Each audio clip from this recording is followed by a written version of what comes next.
Committee will come to order. Good morning, everyone, and welcome, everyone. Today we have important business to do. Before I start, I will tell everyone, those of you in the audience, we're so glad to have you here. Thanks so much for coming. This is a public hearing. It is also the official business of the United States of America, and as a result of that, the committee has a zero-tolerance policy for interruptions or for attempts by anyone in the room to communicate with somebody up here or the witness. So as a result of that, if you do disrupt, you will be arrested, you'll be banned for a year. However, I'm told that we have some guests today who have completed their ban and are back with us again today. We hope you've had the time to think about your indiscretions and will behave yourself today. If you don't, as a persistent violator, you'll be banned for 3 years this time. So in any event, welcome to everyone, and certainly Secretary Rubio, we're glad to have you here, and welcome back. The new co-pilot I got, Pete, is doing just fine in the seat you used to sit in, and I'm glad to have him. Thank you so much for being here. We were a little afraid we were going to lose you to the Miami Dolphins there for a while, but I guess that went a different direction, so it's certainly our gain. I'd like to start this hearing on the Venezuela situation by recognizing the brave men and women who participated in this operation. The intelligence gathering, planning, and execution were incredible. Only the U.S. could have pulled off this mission, and that's only because of the dedication and professionalism of each and every one of our service members. As we know, much of their work is done in secret, but I do hope these people will receive the accolades that they so rightly deserve. I also want to acknowledge the leadership of President Trump that he has shown, and also you, Secretary Rubio. It's no easy job keeping drugs and narco-terrorists off our streets and keeping Americans safe. Thank you for extraditing Nicolas Maduro and bringing him to account for his many crimes against the American people. Let me reiterate a point that I've made many times on the Senate floor. President Trump's actions against narco-terrorists and his capture of Maduro have made America safer. Every American should be thanking Donald Trump and Marco Rubio for what they have done. There are a lot of Americans today who wouldn't be alive if not for your commitment and dedication to stemming the flow of drugs into our country. The actions in Venezuela were limited in scope, short in duration, and done to protect U.S. interests and citizens. What President Trump has done in Venezuela is the definition of the President's Article 2 constitutional authorities as Commander-in-Chief, and wholly consistent with what other presidents' efforts and what they have done and actions they have taken to protect the American people from threats in our own hemisphere. In fact, President George H.W. Bush authorized similar, but much broader and more extensive military operations to arrest and bring Panama's Manuel Noriega to the United States to stand trial for drug-related charges. In that case, President Bush deployed more than 9,000 troops into Panama for more than a month. At the time, all leaders of the Senate, including Democrats, praised that move. Unlike in Panama, President Trump authorized a much more limited military action in Venezuela, with only about 200 troops inside the country for a couple of hours and a firefight that lasted less than 27 minutes, with no loss of life on the United States side, but significant casualties on the other side. This military action was incredibly brief, targeted, and successful. When bad guys are in the business of flooding drugs into the United States, drugs that kill our children, hurt our country, violate U.S. laws, and destabilize our hemisphere, then they'll have to be held to answer for those actions, and that's what's being done now. Maduro was not recognized as a legitimate leader of Venezuela by President Trump, or even by President Biden, or by most of the international community.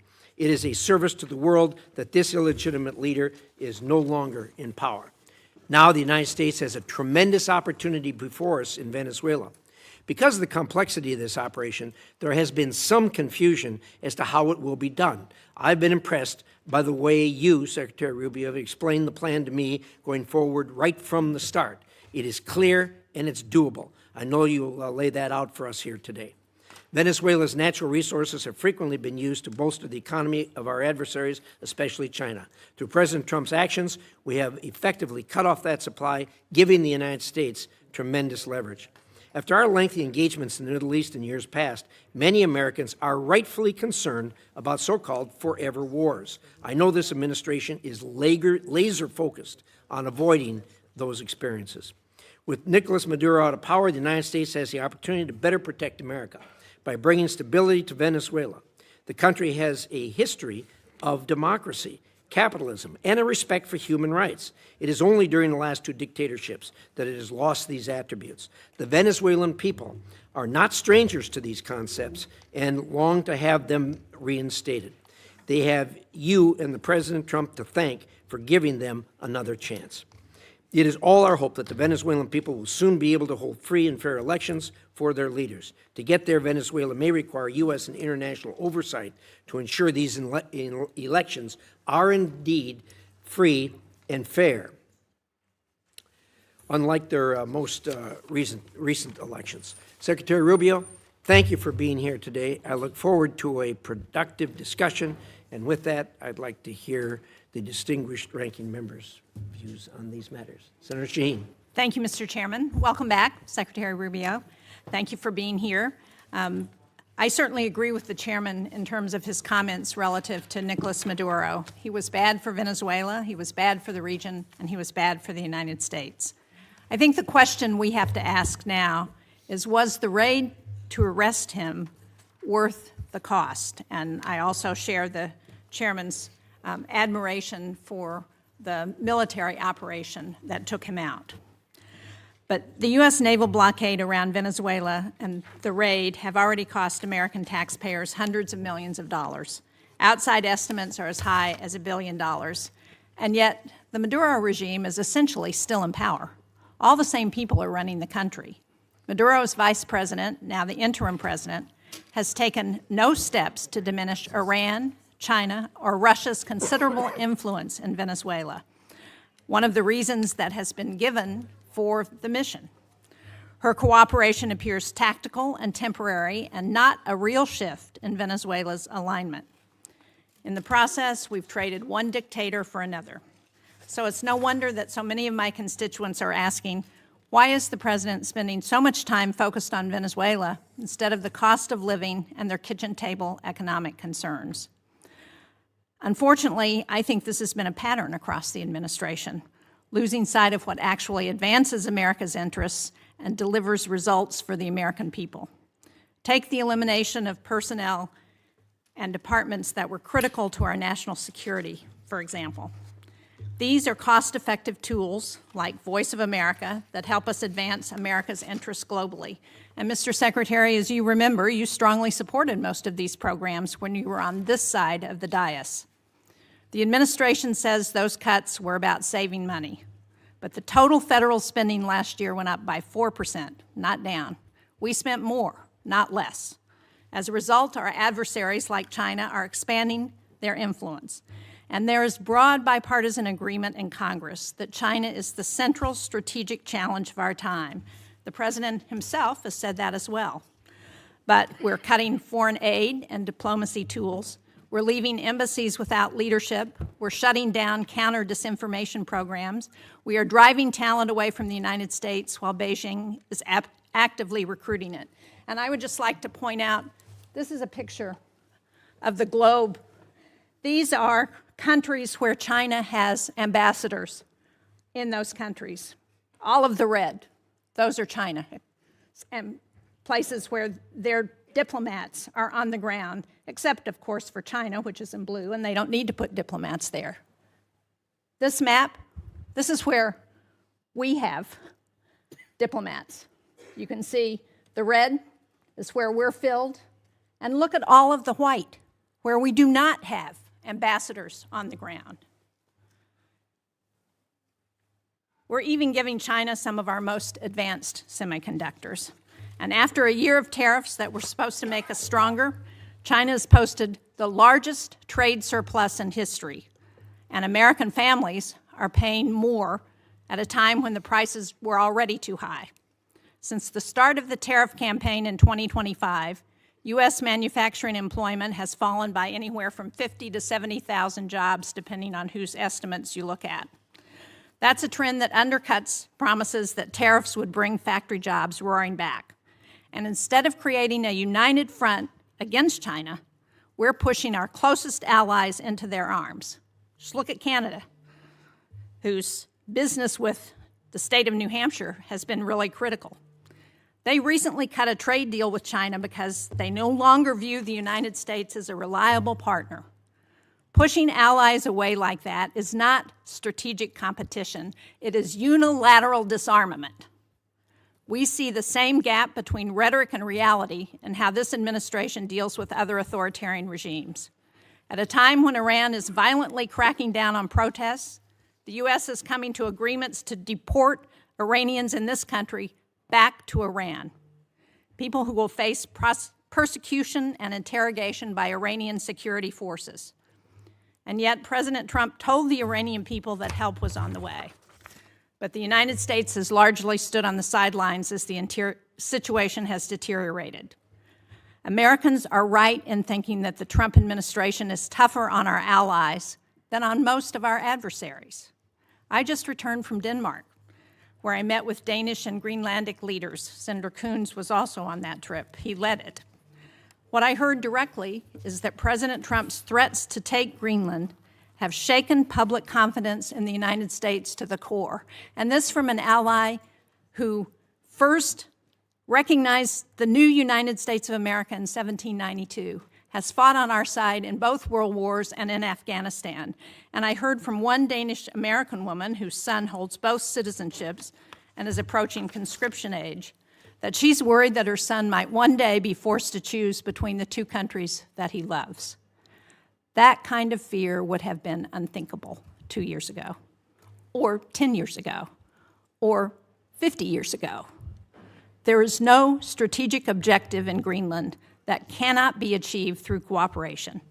The only thing these threats have accomplished is weakening trust in the United States. That trust is the foundation of our alliances. And at a moment when Russia is waging the largest land war in Europe since World War II, we should be strengthening allied unities. Instead, we're undermining it.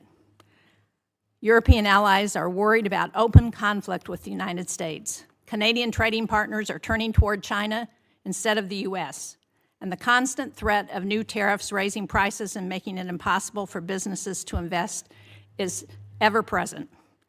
So, from Venezuela to Europe, the United States is spending more, risking more, and achieving less. That does not project strength. It hands our adversaries exactly what they want. Thank you, Mr. Chairman. Thank you, Senator Shaheen. We're now going to hear from Secretary Rubio. After that, we'll do a round of 5-minute questions. And so with that, Secretary Rubio, welcome back to the committee. Love to hear what you have to say. Thank you. I appreciate it. And I'll be brief in my opening statement so we can leave more time for questions. I've submitted a written statement, but I'm not going to use it. I'm just going to talk to you guys for a few minutes. And all right, here we go. Suspend. You know the drill. Off to jail. That's a war crime. That's a 1-year ban from the committee.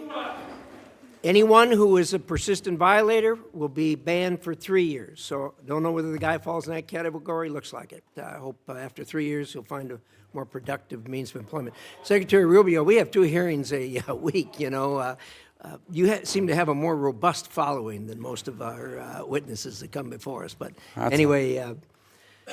there'll be a couple more, so thank you for stopping the clock, but I appreciate it. So, and I know there's a lot of other topics you're going to ask me about, so we can talk about those, including the ones that Senator Shaheen just outlined. But let me just talk about Venezuela in particular. Please. I think we can talk, if you want. I'm sure your questions will be about what happened before and led up to in the operation. I want to focus my comments this morning on what happens now and moving forward, because you're going to ask about the going back.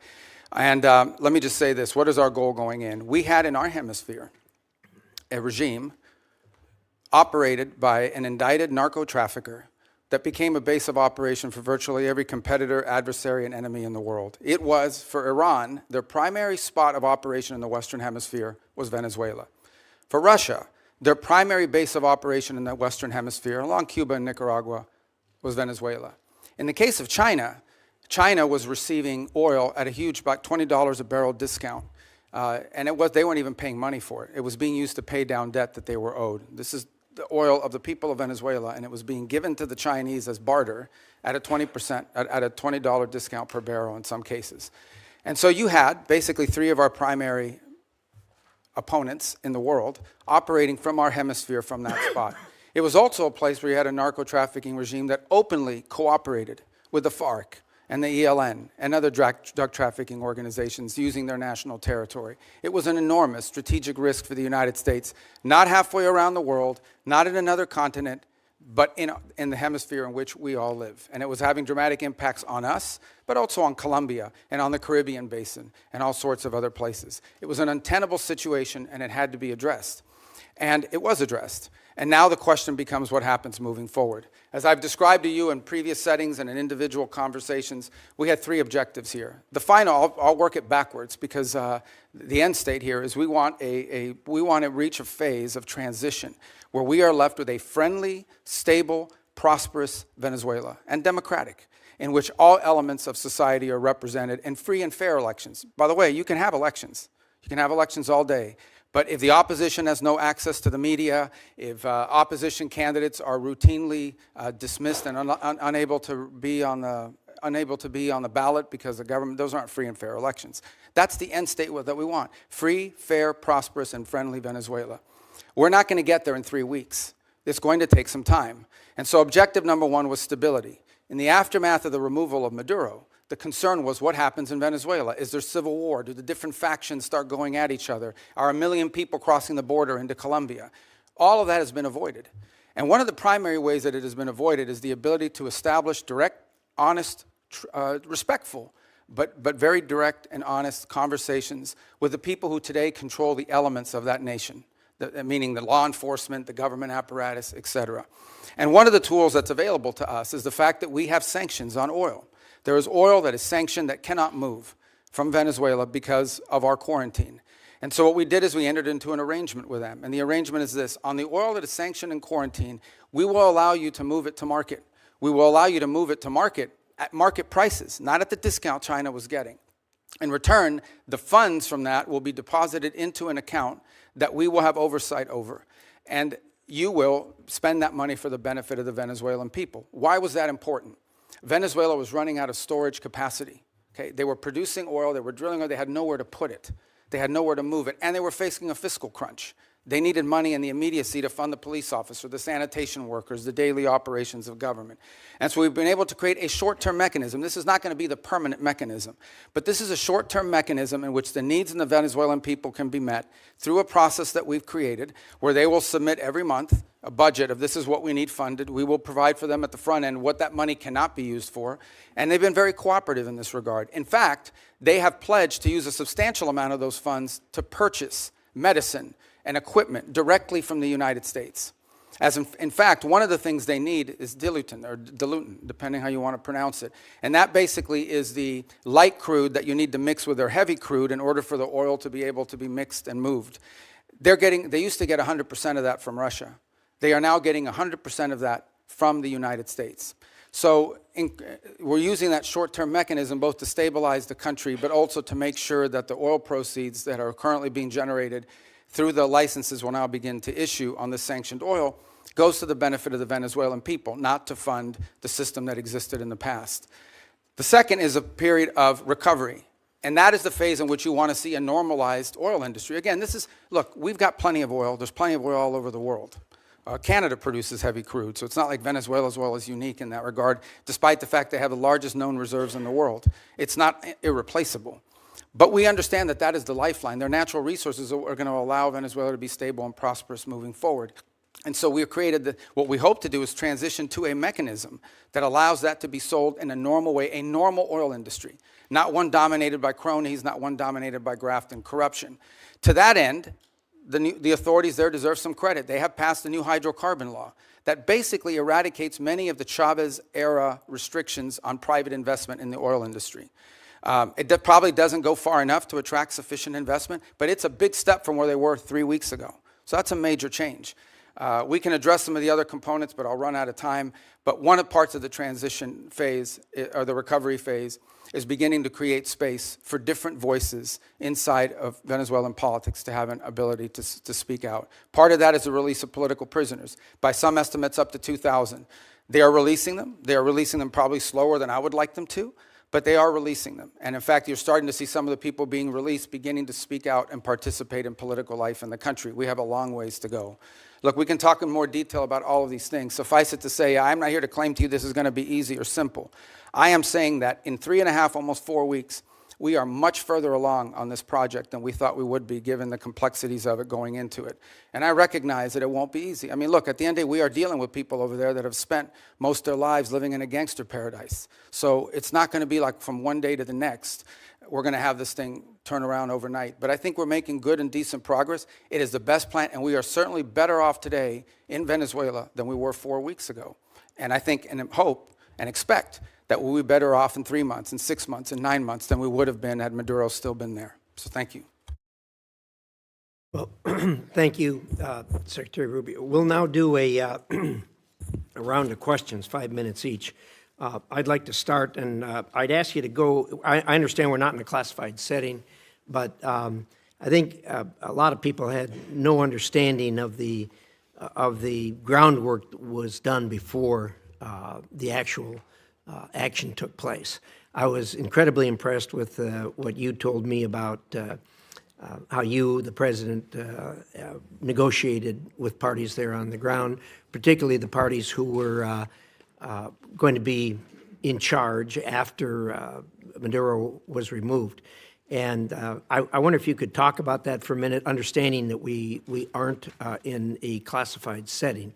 And I'd like to, if you could, say a few things about Well, one of the things I've come to maybe more fully appreciate than I didn't when I was here in the Senate was the number of contingencies that the Department of War plans for all over the world. The overwhelming vast majority of them will never come to fruition, but there's all kinds of contingencies that are planned for.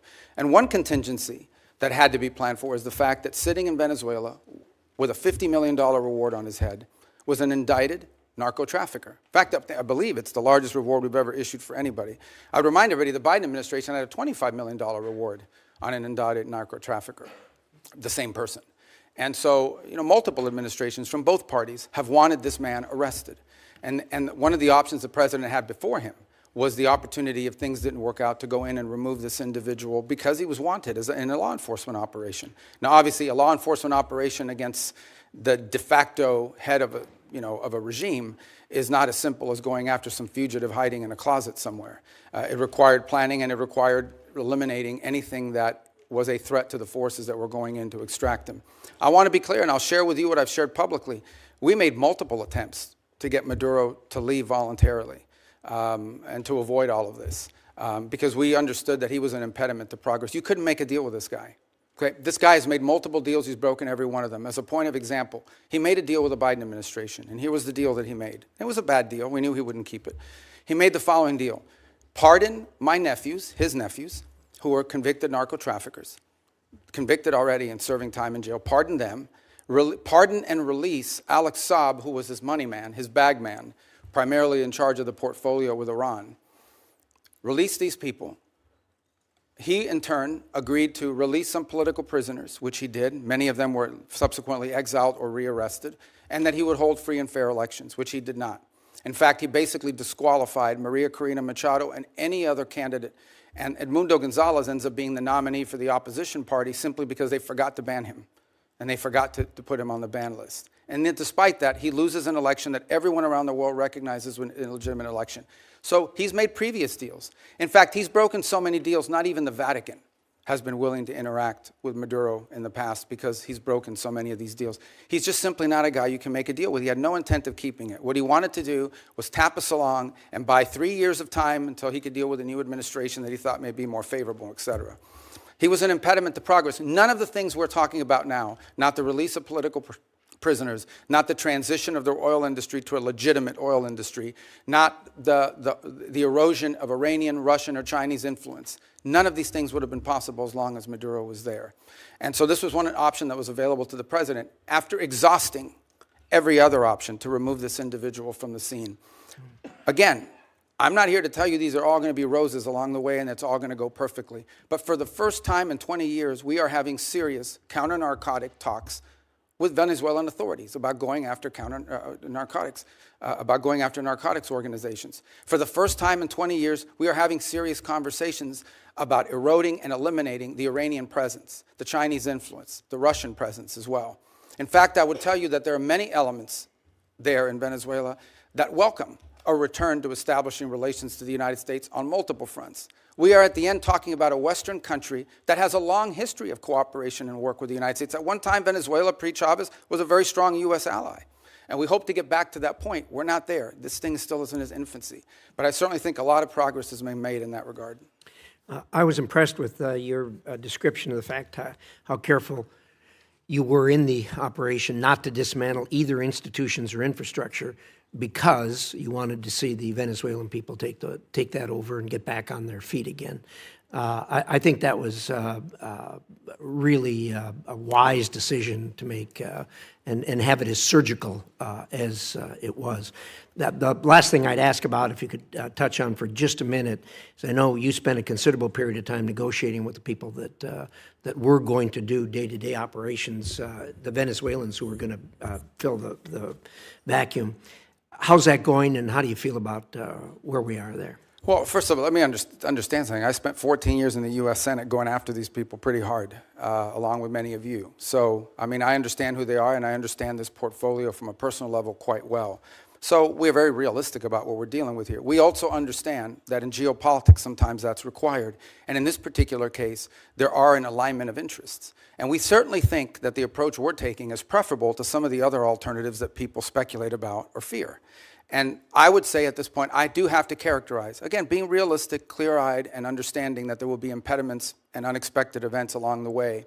What we have found so far is cooperation, respect, dialogue, and it's not just me. As has been reported in the media, Director Ratcliffe traveled to Caracas and met with leaders there and discussed important items of potential cooperation. I've also discussed, and I think I've alerted some of you, that we have Laura Dogue, who was our ambassador to Nicaragua in the past and to Honduras, will be taking over the Venezuelan Affairs unit, first in Bogota, but ultimately in Caracas. We've had a team on the ground already there. We already had 70 locally employed that sort of maintain that facility, but we have a team on the ground there assessing it, and we think very quickly we'll be able to open a U.S. diplomatic presence on the ground, which will allow us to have real-time information and interact, by the way, not just with officials in the regime and with the interim authorities, but also interact with members of civil society, the opposition. We think we're going to be much further along when we get them along the way. They've been very cooperative on that front. Obviously, there's some hard asks along the way. We'll see what the response is to those. But whether it's General Kane with his counterpart, or Director Ratcliffe, or myself with Delcy Rodriguez, we've established what I think so far has been a very respectful and productive line of communication as we go through this stabilization phase and towards the recovery phase. But there's a lot of work to be done here, and we ultimately are going to judge actions, not words, and that's what we're hoping to work towards. Well done, Senator Shaheen. Thank you. I'm pleased that we are looking at a diplomatic presence in Venezuela in the near future. I think that's very important. But the DEA has reportedly identified Delcy Rodriguez as a significant actor in the drug trade. Do you agree with that? And if you do, how are we to assure the American people that the money that's going to Venezuela is not going to any of the cartels or drug running? Yeah, and that, well, first of all, on the first point, I would say she's not indicted the way Maduro and his wife were. So I'm not going to speculate about newspaper articles and what law enforcement is working on. If, in fact, there were such an investigation, that's something that we would speculate on. Suffice it to say that this was not a normal system. We all should stipulate to that, okay? That regime, as everyone understood, was held together by corruption. The glue that kept people together was not loyalty to Maduro. It was the fact that these 5 guys had 5 separate oil fields that were assigned to them. These people had drug routes. I understand that. So that's going to be I'm not defending the regime. In fact, I'm concerned that we haven't really changed the regime enough, and that America's dollars are still going to drug runners and to significant organizations who we don't want to have benefit from the funding that we're selling now of oil and providing to the Venezuelan Yeah, government. look, no, I acknowledge that we are dealing with, as I told you, with individuals that have been involved in things that in our system would not be acceptable, would not be acceptable to us in the long term. By no means is our policy to leave in place something permanent that's as corrupt as you've described. We are in the transition and stabilization phase. We are just acknowledging reality, and that is you have to work with the people that are in charge of the elements of government. Okay, but now, can what you are the reassure systems? people that Yeah, so the money way is that- not going, Yeah, continuing to go to the drug cartels? Right, so that's the process that I outlined to you. So on the sanctioned oil, the oil that requires U.S. permission to move, that oil, the proceeds of that oil, which, by the way, is being sold at market price, not at the discount Venezuela was being Right. forced to sell, is being deposited into an account that ultimately will become a U.S. Treasury blocked account here in the United States. They will submit, we will, at the front end, say this is what this money can be spent on these things. We will submit to them, they will submit to us a budget request. We want to use this money for these things. And part of the proceeds will go to fund a audit process to make sure that that's how the money is being spent. So and that's there how is- we intend to handle those funds in the short term. There's an actual audit process that's been set up? Who is It will be set up, and responsible? we have a couple options. One option is the XM Bank. They have expertise as bankers and being able to do some of that option. There may be some others in place. We haven't finalized what that audit process would be. We've only made one payment, and that payment we did, and retrospectively will be audited, but it was important we made that payment because they had to meet payroll. They had to keep sanitation workers, police officers, government workers on staff. It was a $300 million payment. Right, so it's been reported that the oil sold for $500 million, that $300 million went to Venezuelan government. What happened to the other $200 million? It's still sitting in the account, is my understanding at this time. The account in Qatar? Well, the account, yes, but that will ultimately be that's a short-term account. Ultimately, it will be a U.S. Treasury blocked account in the United States. And will it also be audited? Correct. Well, the audit will be on the expenditures. At the front end, we'll tell them this is what the money can be spent on. Again, I'm not talking about all the other revenues the Venezuelan government may have. We're talking about the revenues from the sanctioned oil. At the front end, we will say this is what the allowable expenses are. And then they will agree to fund, as part of the overall cost, they will pay for and fund an audit system acceptable to us to ensure that that's how the money was spent. And can you report to this committee once that audit system is set up? Oh, absolutely, yeah. I'd like to change the topic in my short time that I have left, because when you were a member of this committee, you authored legislation to prevent President Trump from unilaterally leaving NATO, you and Senator Kaine. Do you still believe that the U.S. benefits from NATO? We do. I mean, the problem, but NATO needs to be reimagined as well in terms of the obligations. And this is not new to this president. Multiple presidents have complained about it. I I agree. think this president just complains about it louder than other presidents. Well, I'm just trying to be get a clear answer on where this administration stands relative to NATO, because it's been a very fuzzy message over the last year. And do you agree that we're stronger in confronting China when we do so with like-minded partners, and that China is still the #1 threat that we face in the United States? Yeah, but our like-minded partners have to have capability, and that's been part of the problem, is the erosion in European defense capabilities, because they've taken vast amount of the monies that these are rich countries. And because of the NATO umbrella, it gave them the flexibility to spend a tremendous amount of their revenues on social programs and not on defense. Now, maybe that trend line will begin to change. Well, but it's it already needs to begun to change, frankly, and thanks. And I think the president deserves credit for that, for the fact that there is now a commitment for 5% of GDP to be spent on defense. But part of that strength also comes not just from having the mechanism, the military might, but it also comes from the unity with our allies. And to the extent to which that unity is undermined, like the talk about Greenland and antagonizing Denmark, then it undermines NATO's ability. And the only people who are excited about that are Vladimir Putin and President Xi. Yeah, well, I would say that I think our alliances in NATO ultimately are something that's going to work out. Our partners understand the importance of the U.S. presence in NATO. Without the U.S., there is no NATO. And we understand that in order for NATO to be stronger, our partners need to be stronger.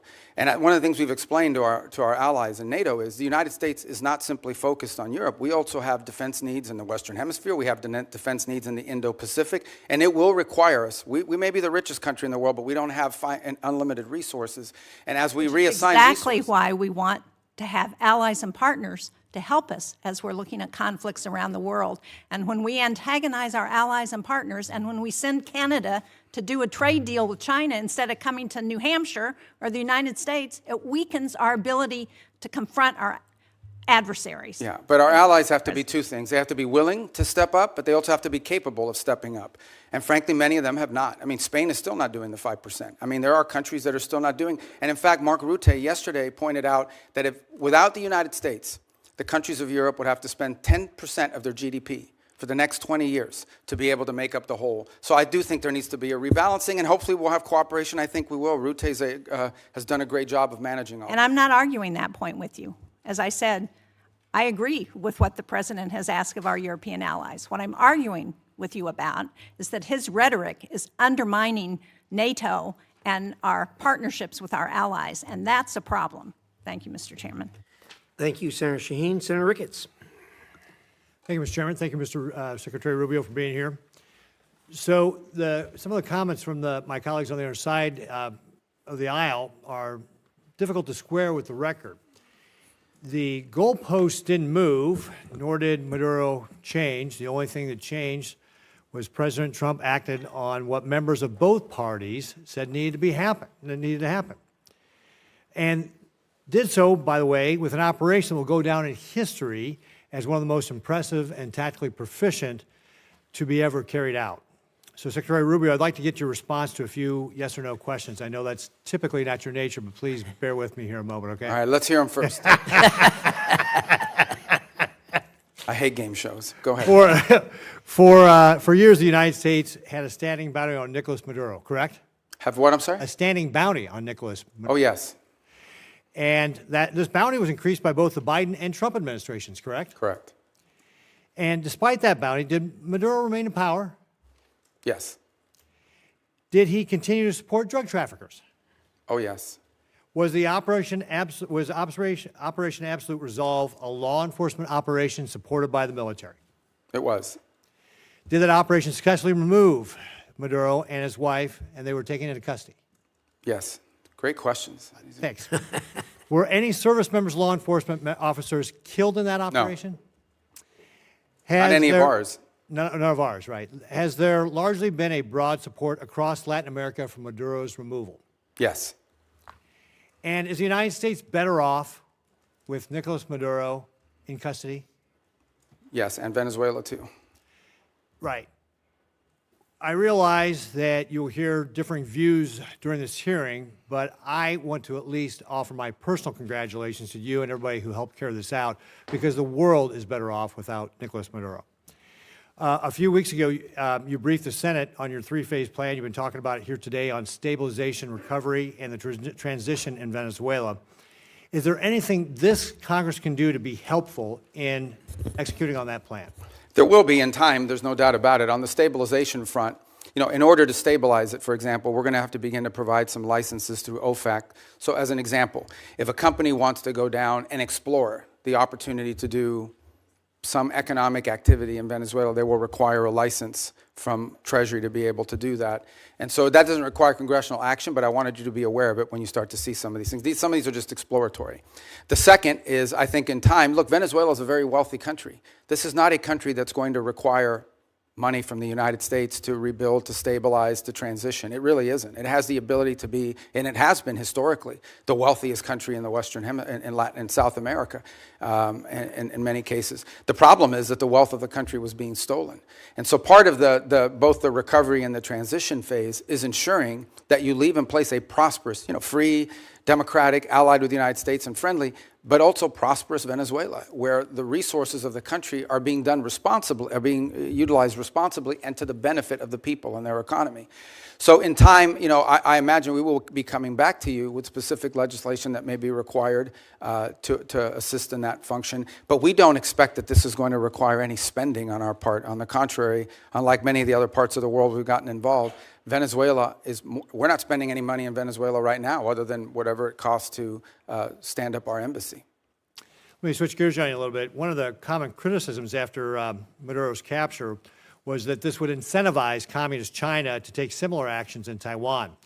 In my opinion, this couldn't be further from the truth. For starters, Communist China doesn't care about international law or norms. They've demonstrated that repeatedly. Just ask the Philippines. Nor does it believe in international law, even applies to Taiwan. But most importantly, Xi Jinping's calculus on whether to take kinetic action against Taiwan rests solely on whether or not he believes he will be successful or not. In this sense, the tactical proficiency displayed during Operation Absolute Resolve may have actually given Xi more pause to take than in taking action in Taiwan. Because despite its massive military buildup, the PLA continues to lack the experience so clearly on display that the United States demonstrated in Maduro's capture.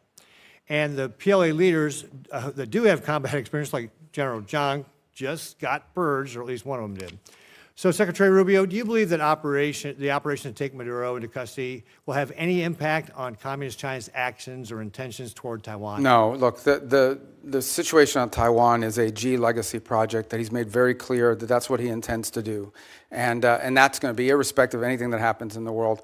Your point, though, is well taken, and that is the U.S. in conducting this operation, I think, was certainly startling to China, to Russia, to Iran, to any adversary around the world, because the U.S. is the only country in the world that could have done this operation. Mr. Chairman, if I could just real briefly, I just mentioned General Zhang getting purged here. He was obviously a very important official in China. Can you share with us just your assessment on what that means, that she just purged one of these? Well, this is, I think, part of a pattern we've seen over the last few years, which is a purge of leaders in their military. They're spending a lot of money on their military, and obviously some of these guys are stealing that money, and they're trying to address that. So it's an issue internally in their system. They're obviously not sharing with us or talking to us in depth about any of that, but it's certainly something we watch with interest. Okay. Thank you, Mr. Chairman. Thank you, Senator Ricketts. Senator Coons. Thank you, Mr. Chairman. Thank you, Secretary Rubio. Good to be with you again. My basic question is, what are we doing here? What is the point? What is the goal of this hearing? How do I know? As you know well, having served on this dais alongside me for 14 years, this is an oversight hearing. And the purpose of oversight is to encourage, if necessary, to compel consultation between the administration and Congress. And I just wanted to raise with you at the outset, of course the Commander-in-Chief has, under Article 2, the power to defend the American people against an imminent threat or an incoming attack. How else could we be kept safe? But our Article 1 power requires consultation.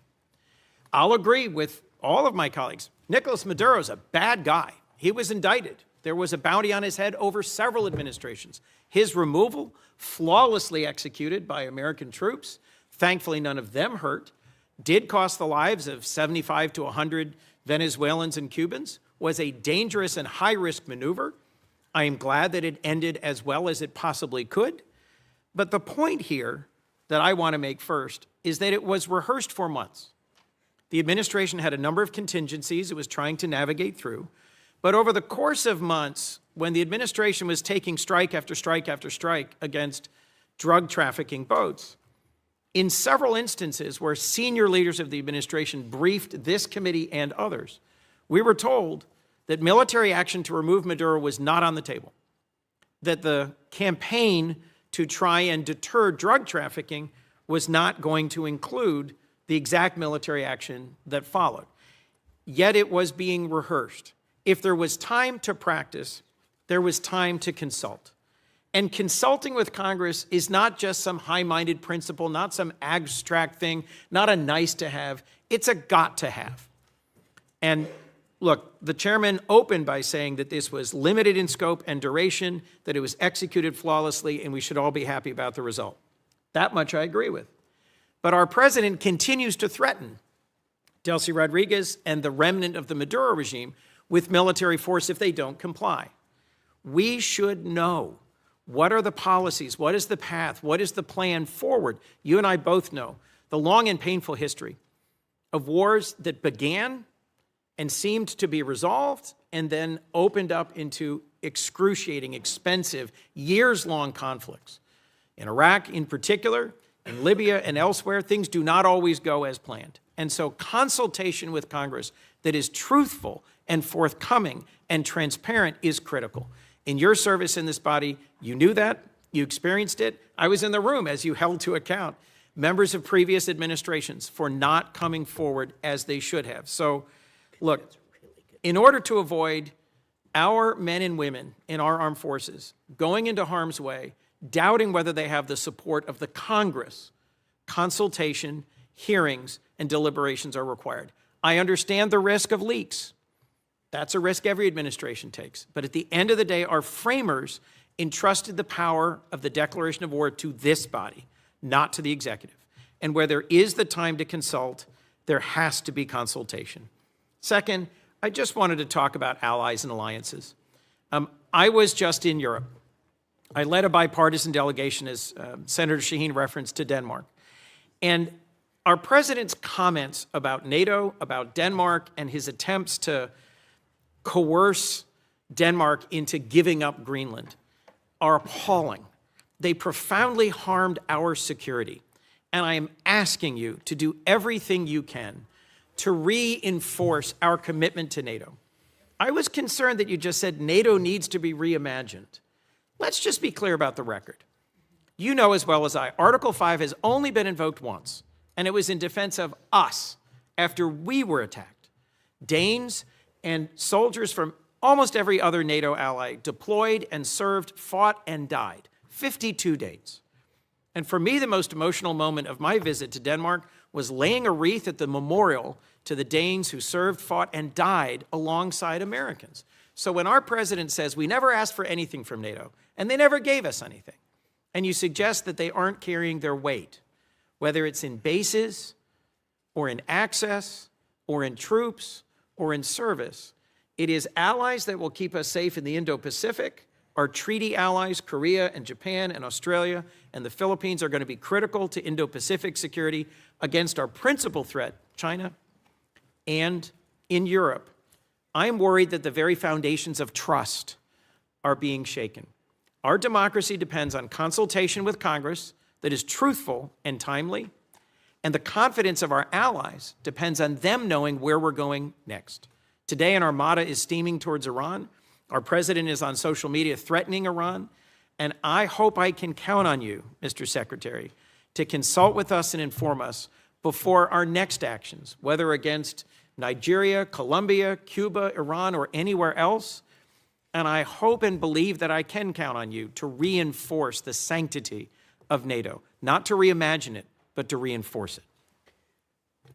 Thank you. Well, let me unpack the 3 points you touched upon: consultation, NATO, Greenland, alliances in Greenland. Let me tell you on the consultation. Look, this has been a point of tension, not just in this administration and Congress, but in multiple administrations. As you rightly pointed out, I was a big fan of consultation when I was sitting over there. Now, you know, it's a different job, different time. But it's not, that's not necessarily the point. This is a very unique situation that we faced here. The fact of the matter is that our mission, and the one you were briefed on and talked about, that mission remains ongoing, and that is the counter-narcotic mission that we continue to carry out in the, as controversial as it may be. You may not all be fans of it, obviously, but it is happening in the Eastern Pacific, and it is also happening in the Caribbean Basin. The problem is, or the good news is, there aren't a lot of drug boats moving in the Caribbean Basin anymore, and that's what we had briefed Congress upon. This specific mission that you've talked about, one of the reasons why you rehearse it is to see if it's even feasible, to basically go to the president and say, is this something that's even an option on the table? The truth of the matter is that this mission could not have been briefed to Congress because it wasn't even in the realm of possible until very late in December, when all of our efforts to negotiate with Maduro had failed, and the president was finally presented these options and made these decisions. It was also a trigger-based operation. It may never have happened. It required a number of factors to all align at the right place at the right time in a very limited window, and it wasn't even clear if it was ever going to be possible. There's also the aspect which I do not control, and that is deference to the Department of War on operational security. Despite the fact that we had kept this quite constrained, the truth of the matter is that this was leaked. We now know it was leaked by a contractor at the Department of War that, had it been published, would have endangered the lives of people and/or would have probably canceled the ability to carry out the mission. So this is a real tension, and one that I'm doing the best I can to try to manage within the constraints of two things: operational security and also decisions being made.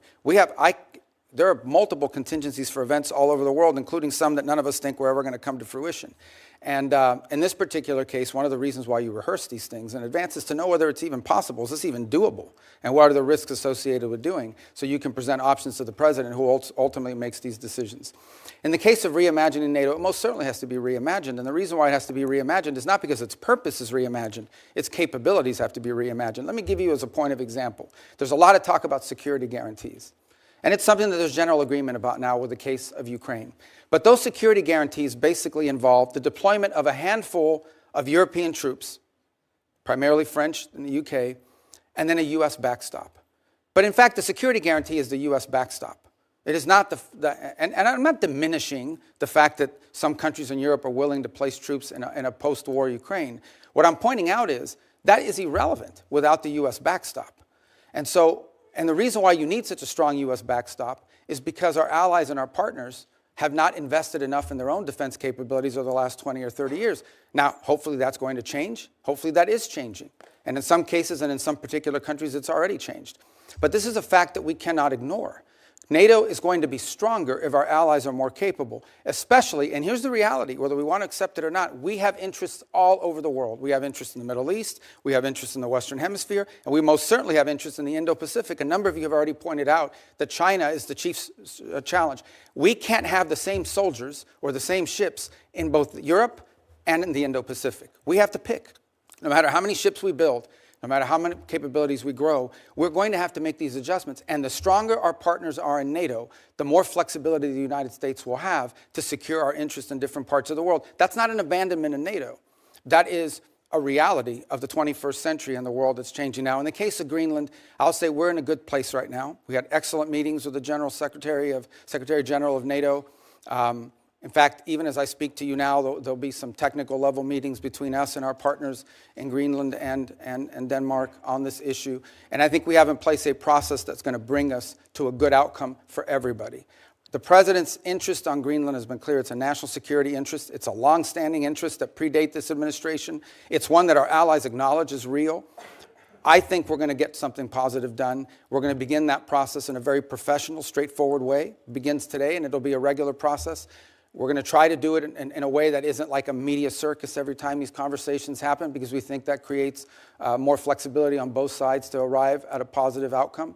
And I think we're going to get there. And I thought it was noteworthy and important that despite your concerns, the President at his speech in Davos made very clear that the United States was not going to use force or military force in Greenland. So I think we're going to wind up in a good place. We got a little bit of work to do, but I think we're going to wind up in a good place. And I think you'll hear the same from our colleagues in Europe very shortly. Mr. Secretary, the Gang of Eight has never leaked. Senator, It is critical that you consult with Congress. For us to be safe, our allies have to trust us.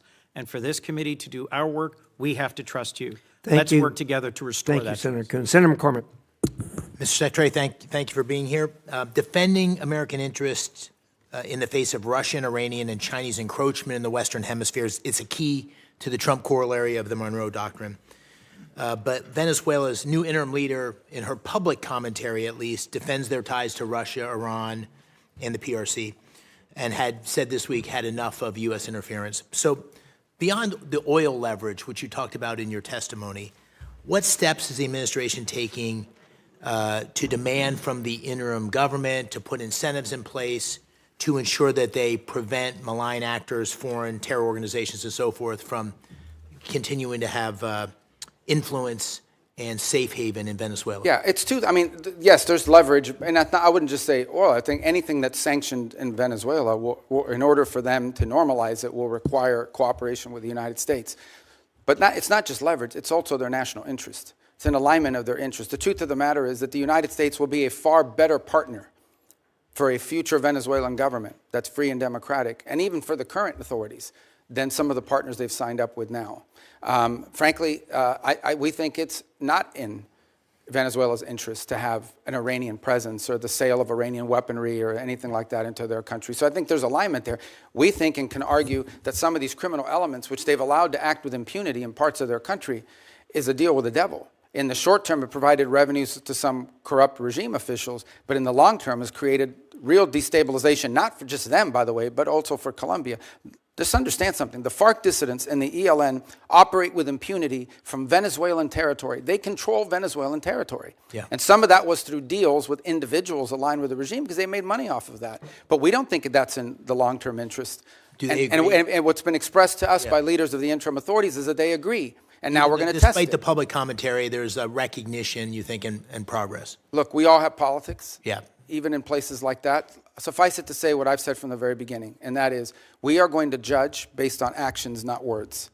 And that's going both ways. You can tell us you're going to do all these great things. If you don't do them, you didn't do them. Or you can say, I'm not going to do these great things, but if you do them, you did them. Good. And I think we can point to some things now that show you, just as an example. Think about it. Within 2.5 weeks of Maduro's removal, they passed reforms to the hydrocarbon laws, which basically roll back many of the Chavez-era restrictions on private ownership and investment in their country. It doesn't go far enough. It probably needs to do more, but that's extraordinary. That never would have happened 2 or 3 weeks ago. It certainly wouldn't have happened if Maduro was still there. So I think these are signs of progress. Do they still have political prisoners? They do. But many are increasingly being released every single day, and some are actually being released and beginning to speak out again. And we're going to watch very closely how they're treated and how that happens, because that'll be part of how we judge them and their actions. You not touched words. on my second question, which is this long history of very sordid history for outside investors coming into Venezuela. And the president and you had a meeting with our energy leaders in the Oval Office to talk about the opportunity to invest. And there was, worries about the safety of investing. What steps beyond what you just described in terms of the hydrocarbon law, security guarantees for workers, any sorts of certainty that investors are gaining, which is going to allow them to have the confidence to move on the opportunities in Venezuela? Yeah, I mean, the first step is some of these investors or potential investors need to get a license from OFAC to be able to even explore this. Then they need to be able to go down there and meet with people and see what's happening and make that determination. Here's what I would say. Venezuela has a lot of oil. They do. But there's a lot of oil in other places too. Companies are only going to invest somewhere if they know we're going to invest, we're going to make our money back with a profit, and our land isn't going to be taken from us. And if you try to, there's a court we can go to and contracts we can enforce. That's the level of certainty that we're talking in terms of security. And that's part of this transition process. That's part of this recovery process, is to normalize their industry. Because if not, they'll just invest the money in Guyana, or they'll just invest the money in some other part of the world that has oil. They're not going to risk it. So it's to their benefit to have set up a normal, transparent process that encourages foreign investment, not just in oil, by the way, and other natural resources, but in other sectors of their economy. I mean, it's unlimited, whether it's retail, whether it's banking. I mean, a country that's prosperous and generating economic activity holds the promise of all sorts of economic activity. I'm going to try to squeeze in one more question, if I could, just in my remaining seconds, just very briefly. We've heard such differing accounts, and the president has spoken strongly, you have as well, on the deaths in Iran and the horrible atrocities that are being committed. Can you give us some sense of, we see reports of thousands, tens of thousands. What's the State Department's best estimate of what's happened on the ground? Well, in the thousands for certain. And look, I think regimes, including that one in Iran, have learned that when you start shooting people in the head with snipers, it's effective. I mean, it works, and they've done it, and it's horrifying. And that's what we've seen. That regime is probably weaker than there's ever been. And the core problem they face, unlike the protests you saw in the past on some other topics, is that they don't have a way to address the core complaints of the protesters, which is that their economy's in collapse. And the reason why there's economies in collapse is because they spend all their money and all their resources building weapons and sponsoring terrorist groups around the world instead of reinvesting it back into their society. And as a result, have taken on massive global sanctions, which has isolated their economy and their country. And so that's what the Iranian people are demanding, is that they stop doing that and start caring about them and get these sanctions off them. And this regime is unwilling to do it. So the core challenge is the protests may have ebbed, but they will spark up again in the future, because this regime, unless they are willing to change and or leave, have no way of addressing the legitimate and consistent complaints of the people of Iran who deserve better. Very good. Thank you. Thank you. Senator Murphy. Thank you very much, Mr. Chairman. Listen, I think the scope of the project that you are undertaking in Venezuela is without precedent. You are taking their oil at gunpoint. You are holding and selling that oil, putting for now the receipts in an offshore Middle Eastern account. You're deciding how and for what purposes that money is going to be used in a country of 30 million people. I think a lot of us believe that that is destined for failure. And I know that you're telling us today just to be patient, but a month later, we have no information on a timetable for a democratic transition. Maduro's people are still in charge. Most of the political prisoners are in jail. And by the way, those that have been let out have a gag order on them from the government. The opposition leader is still in exile. This looks already like it is a failure. You say you're in serious talks, but as you note, the Venezuelans are great at being in serious talks. They almost never deliver. So I'm just going to give you my three questions and hope that you'll answer them, because I do think we want to try to understand how to judge the efficacy of this as time goes on, because I worry you won't be back before this committee anytime soon, and to understand whether this is just facilitating corruption. both in Venezuela and here at home. So here are my 3 questions. First, reports are that you've given no-bid licenses to 2 companies to sell Venezuela's oil. One of them is a massive donor to the president. To many Americans, that reeks. And so my question is, can you commit that partners for future sales are going to be chosen through a fair, open selection process? Second, if Delcy Rodriguez, who is an unelected leader, the head of Maduro's torture operation, is still in power 6 months from now, does that mean that your policy is a success or failure? How do we judge when we've had enough of Rodriguez? And third, in your testimony, you reserved the right to use force again in the future if the Venezuelan government isn't complying with your requests. So if, for instance, they refused to give you access to the oil in the future, if they said, we're just going to keep it for ourselves, would this cause you to consider military action? And do you concede that if you're using military action simply to try to compel cooperation from the government, you absolutely need congressional authorization for that? So if you can answer those 3 questions. So the first question was about the trading companies. The second is about Delcy still in power 6 months from now. 6 months from now. And the third is on the use of force. Yes. Okay. On the first one, the 2 traders. So here's the problem we faced. The problem we faced in the short term is they had no place to put oil. They were running out of storage capacity for their oil. We had to move that oil to market very quickly. The only way to move it to market very quickly is to plug into these 2 primary trade companies that could sell it in the open market. That is not the permanent outcome here. That is a short-term fix to a short-term problem, which is they were literally storing oil. They brought in tankers and had tankers sitting offshore just to hold their oil. At some point, their capacity to produce was going to be shut down and their ability to generate revenue. So we had to move that oil very quickly. The long-term plan is not those 2 trading companies. The long-term plan is for them to have a normal energy program that sells directly into the market, directly, to refineries and to companies that are exploiting and exploring it. For example, Chevron has operations there that never stopped. They seek to expand those operations. They don't need those trading companies. So those trading companies were a short-term fix for a very acute problem because we wanted to prevent societal collapse because they had no money for revenue. On the second point about her being still in power, look, let me say this, a couple things. This is not unprecedented. I can point to a number of places, Spain, Paraguay, 2 examples of places in which there was a transition, from an autocratic regime to a democratic regime, and it took time. I can't give you a timeline of how long it takes. It can't take forever.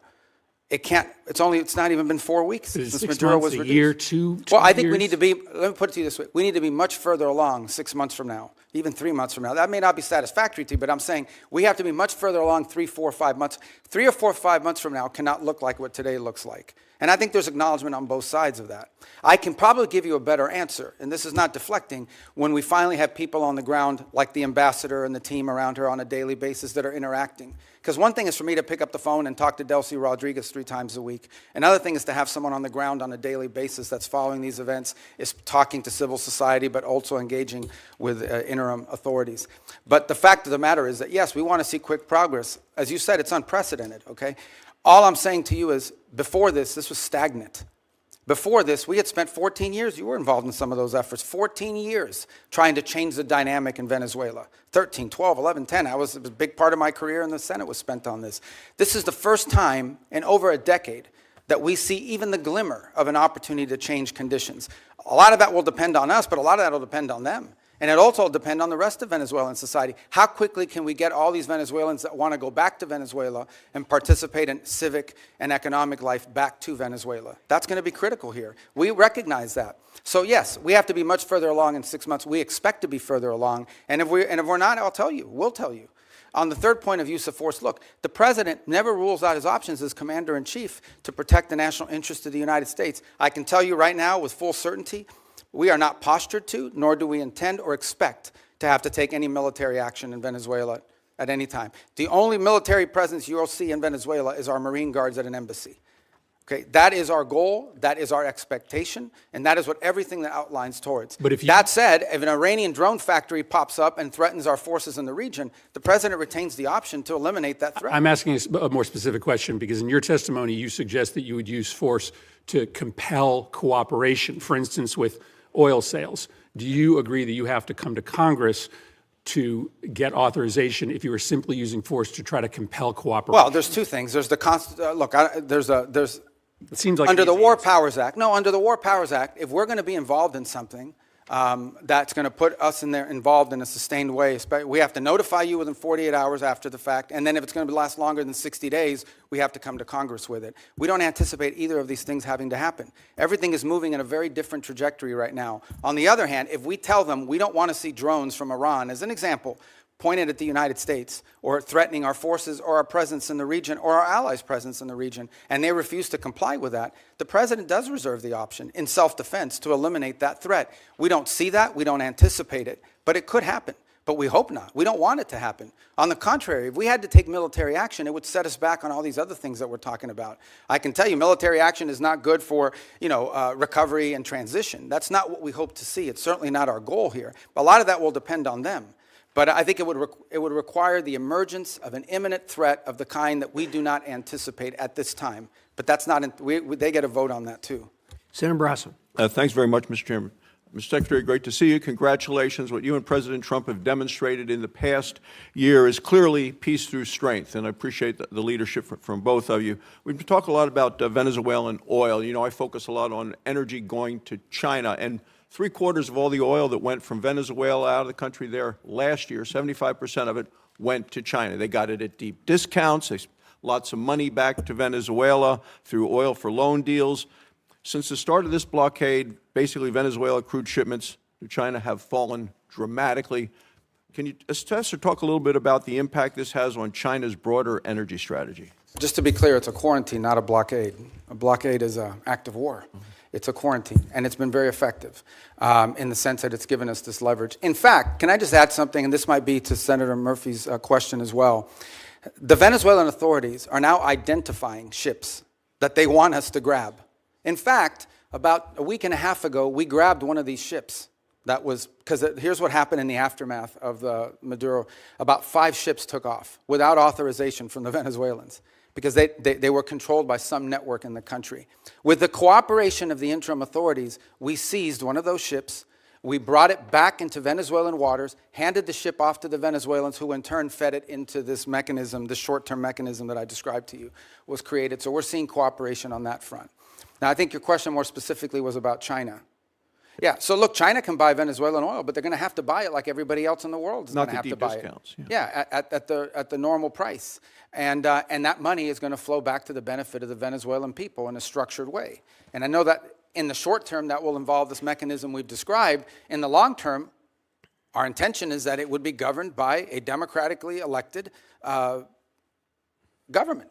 You know, I mean, that, like a normal country would handle it. But it's not just about oil. There's other economic activity, the full spectrum. I mean, Venezuela was, and still, we're not talking about some third world country here. I mean, we're talking about a country that doesn't just have wealth, it has memory, it has history of economic activity, of people who own chains of pharmacies. I know some of these people who own chains of retail stores, including American retailers who had a presence there.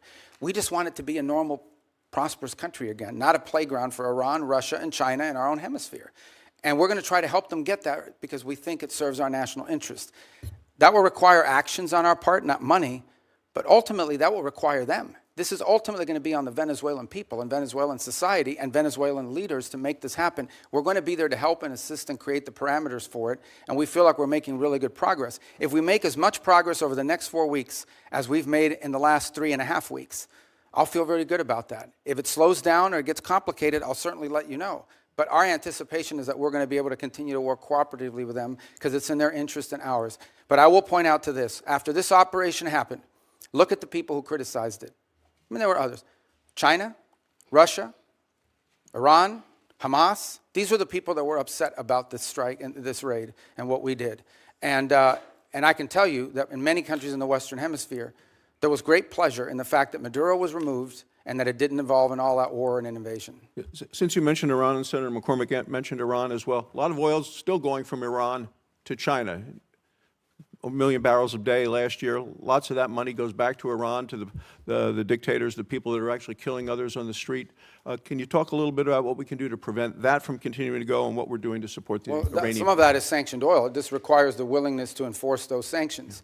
And obviously that comes with a cost-benefit analysis. The Iranians are also capable of seizing ships and doing that in retribution. But that's certainly something that will be under consideration, and others have done that in the past. And we have seized, for example, weapons shipments in the past that involve Iranian, and in fact, some of the ships, remember, all of these ships that we're seizing with the oil are with court orders.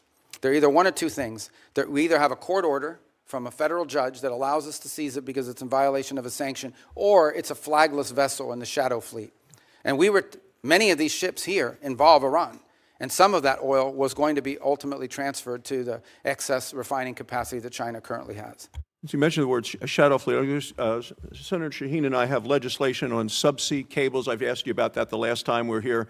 The sabotage being done, directly being targeted. I know that Sweden and Finland have both detained Russian ships along those lines. We're going to have a markup on that bill tomorrow. Is that something you continue to support our efforts to go after? It is, and it's featured prominently in the agenda, both at the G7 this year, as it did somewhat last year, but again this year in the G7 will be one of the top items we'll be discussing. And we've also been pushing it as a priority for NATO to consider. The two new things we want NATO to make a priority this year in our conversations are the undersea cable infrastructure and Arctic security, and the third is critical minerals and supply chains. Because ultimately, you can spend all the money in the world on weapons. If you can't make them because you're missing some chip that requires some mineral that China controls, you're in a lot of trouble. Thank you, Mr. Chairman. Thank you. Senator Kane. Thank you. We started this operation on September 2nd with the attack on Venezuelans in boats in open waters. And now we are nearly 5 months in. Next week is 5 months. Finally, a public hearing. Wow, how novel. Finally, a public hearing in the Senate or House. This is the first public hearing we've had. 200 folks who are on secret designated combatant lists have been killed. U.S. troops have been injured. Hundreds of millions of dollars have been spent. An armada amassed. The announcement of a new Monroe Doctrine, which does not land well in the Americas. Democrats have been asking over and over again, can we have a public hearing? Can we share what we know with the American public? Finally, a public hearing. But even that hearing is constrained. I'd like to talk about the complete weakness of the legal rationale about the strikes on boats in international waters, but I can't because the administration has only shared it with members in a classified setting. I can't tell you why the domestic rationale is hollow and the international rationale is hollow. I can't tell you why the rationale for attacking Venezuela is hollow because, again, the rationale has been shared with us in a closed setting. I can't share with you the grim details of the murder of shipwrecked survivors in open waters that we all know because we've seen the videos and we've questioned the U.S. military officials involved about legality because the administration will not release that publicly. They released the boat strike videos publicly, but they hid the second strike that killed struggling shipwreck survivors, even from Congress, for nearly 3 months, but I can't really talk to you about it. I can't talk to you about the weakness of the targeting criteria being used to attack boats in the Caribbean and Pacific. I would encourage any colleague, if you have not, go to the classified setting and ask for a briefing on each strike and ask this question: what was the evidence that there were narcotics on that craft? You will be very surprised if you ask that question about every strike. And so even in this first public hearing, 5 months in, there's a lot we can't talk about. If it was such a righteous operation, why is the administration and the majority in this Senate so jealously protecting the details about it from being revealed to the American public? I have Virginians deployed in this operation. I can't answer their families' questions. Thank God we're having a public hearing 5 months in. This is supposed to be the greatest deliberative body in the world. Mr. Secretary, who won the July 2024 Venezuelan presidential election? Well, I think the whole world would acknowledge it was Edmundo Gonzalez. Who lost that election? Maduro. And his vice president, Delcy Rodriguez. Now, you have made the decision, the administration has made the decision in the aftermath of the attack that Delcy Rodriguez should be leading the country. Let me read something that President Trump said about her. on January 14 about Delcy Rodriguez, who lost the election with Maduro. We just had a great conversation today, and she's a terrific person. I mean, she's somebody that we have worked with very well. Let me tell you what Delcy Rodriguez said the day after Venezuela was attacked. Governments around the world are simply shocked that the Bolivarian Republic of Venezuela is the victim and target of an attack of this nature, which undoubtedly has Zionist undertones. What the hell did Delcy Rodriguez mean when she said this attack had Zionist undertones? I'm assuming you have no idea. Oh, I have an idea what she meant. I mean, what's the question? What does she mean when she says this attack has Zionist undertones? Look, I'd have to answer, but let me understand in a broader context. No one here is telling you that this is what we want to see in the long term. Okay.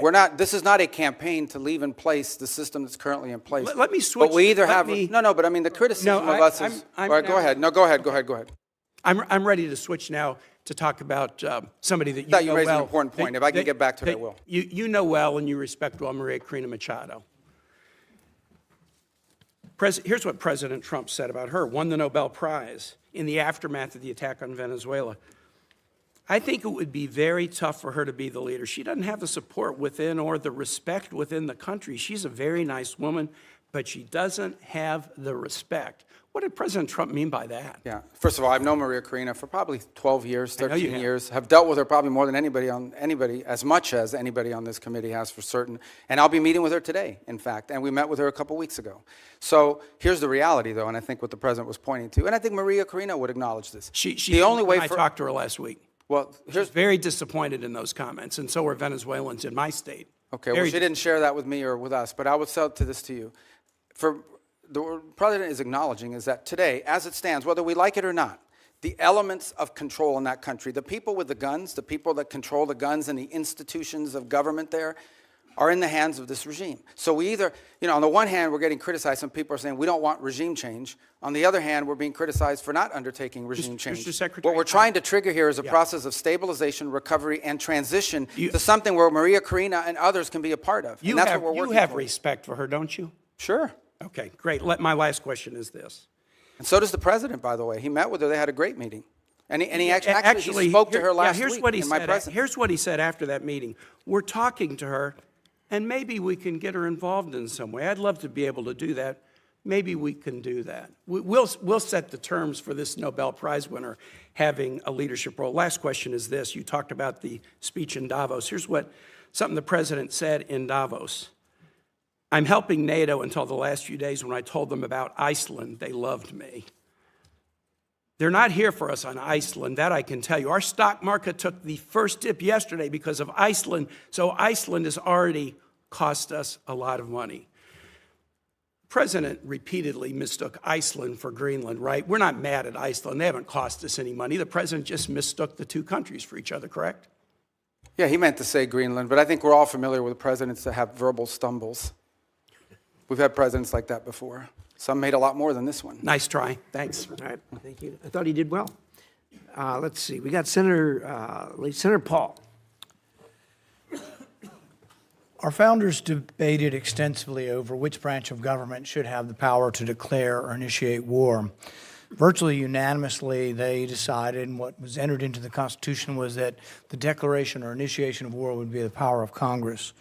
Now, we have many advocates, many of whom are here today, who have been advocates for an expansive notion of presidential power. They often argue that wars are not really wars, that they're kinetic actions or drug busts. I think, though, if you reverse the circumstances, it becomes very difficult for these arguments to hold up. So I would ask you, if a foreign country bombed our air defense missiles, captured and removed our president, and blockaded our country, would that be considered an act of war? Well, I think your question is about and I will acknowledge you've been very consistent on all these points the entire career. So let me, no matter who's in charge. So I will point to two things. The first is it's hard for us to conceive that an operation that lasted about 4.5 hours and was a law enforcement operation to capture someone we don't recognize as a head of state, indicted in the United States, wanted with a $50 million bounty. My question would be, if it only took 4 hours to take our president, it's very short, nobody dies on the other side, nobody dies on our side, it's perfect. Would it be an act of war? We just don't believe that this operation comes anywhere close to the constitutional definition of But war. would it be an act of war if someone did it to us? Nobody dies, few casualties, they're in and out. Boom, it's a perfect military operation. Would that be an act of war? Of course it would be an act of war. I'm probably the most anti-war person in the Senate, and I would vote to declare war if someone invaded our country and took our president. So I think we need to at least acknowledge this is a one-way argument. One-way arguments that don't rebound, that you can't apply to yourselves, that cannot be universally applicable are bad arguments. So my next question would be, let's say it's not a war. And we're just going to define it away and say it's not a war. That's one of the arguments. So it's a drug bust. What if a foreign country indicts our president for violating a foreign law?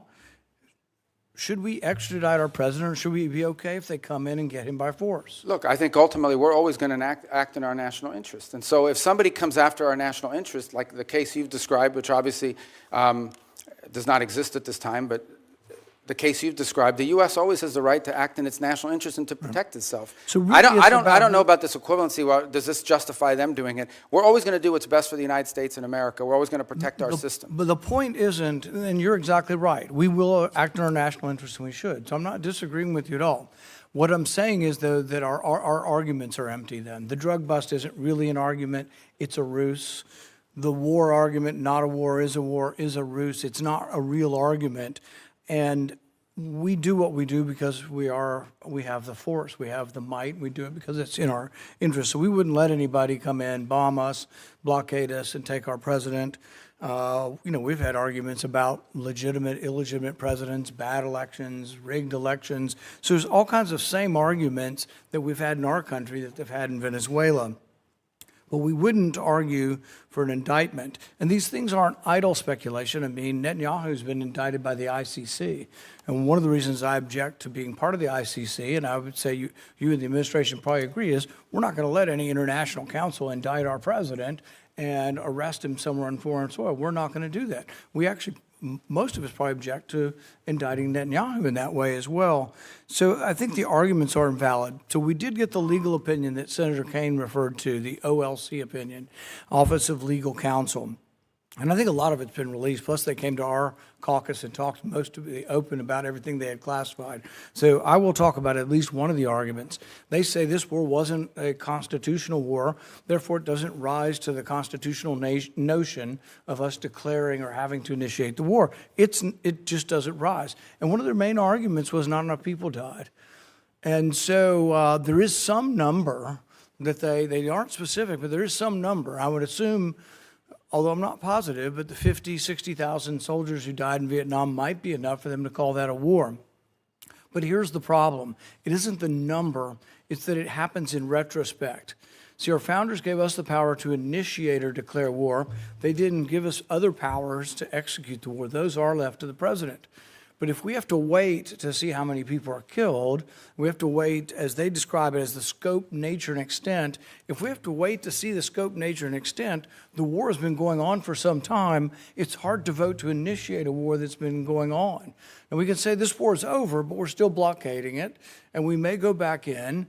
But there are no clear answers. You know, we put 2,000, we leave 2,000 troops in. Are we going to call that war and initiate it? So the definition of war is very important. And I think we have to acknowledge the problems with our argument. Calling things kinetic action is a disservice to our soldiers. Oh, you weren't really wounded in war. You don't have a Medal of Honor for war. You have a Medal of Honor for a kinetic action. So I think let's call it what it is, and let's vote on these things. But I think we're in violation of both the spirit and the law of the Constitution by bombing a capital, blockading a country, and removing elected officials. And we certainly wouldn't tolerate it, nor would I if someone did it to us. Well, we didn't remove an elected official. We removed someone who was not elected, and it was actually an indicted drug trafficker in the United States. And their system... Our laws, indicted under our laws. Look, Bolsonaro says that Da Silva is not really the president of Brazil. Our president said Biden wasn't really the president. Hillary Clinton said in 2016 Trump wasn't the president. So you have these arguments, and I agree with you. It probably was, and most likely was, most assuredly was a bad election. He wasn't really elected. But at the same time, if that's our predicate, and you don't have to come to us because it's a drug bust, we're just removing somebody, you can see where it leads to, and it leads to chaos. And that's why we have rules like the Constitution, so we don't get so far out there that presidents can do whatever they want. It is this check and balance. And I would argue for 70 years we've been going the wrong way. It isn't just this president, but it's a debate that I think is worth having. Well, thank you, Mr. Chairman, and I want to associate myself with the comments of Tim Kaine. The fact that we're 5 months into this, and this is the first oversight hearing, is really a complete failure of the responsibility of Congress, failure of this committee to demand oversight, but also a reflection of the reluctance of the administration to engage in the proper consultation with Congress. So I hope we can do a lot better going forward, and that we'll see you at least every 6 weeks or so, not every five months. I also feel like the strategy of keeping basically these very weak arguments secret so that they can't be discussed openly for the legal justifications. I've gone down and read them, and there's a reason, obviously you'd be incredibly embarrassed if those were public, so make them public. Let's have an actual transparency here in the United States of America. And let's be clear about what has gone on. We had a dictator we didn't like. We've replaced it with a dictator we think we can manipulate. And if that doesn't work, we'll do something else in order to pry open that economy for oil. And I must say that you did say something I liked. So let me emphasize that. I'm making progress. Yeah. You said no U.S. taxpayer dollars will be used, no spending on our part, to kind of prop up Venezuela. Can you restate your commitment to that?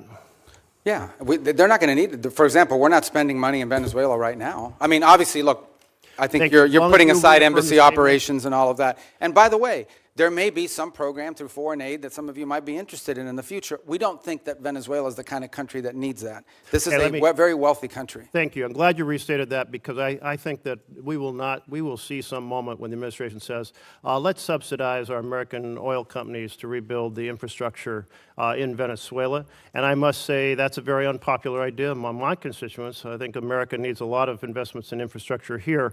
And I think you have a way too rosy sense of the oil economy there. Many experts have said, look, without 10-year prospect horizon of stability, without Canada deciding to ship a lot more of its heavy oil instead of to the Gulf, doing it to Asia so that we prop up the kind of demand in the Gulf, without keeping Iran off the international stage so that the cost of oil, the value is higher.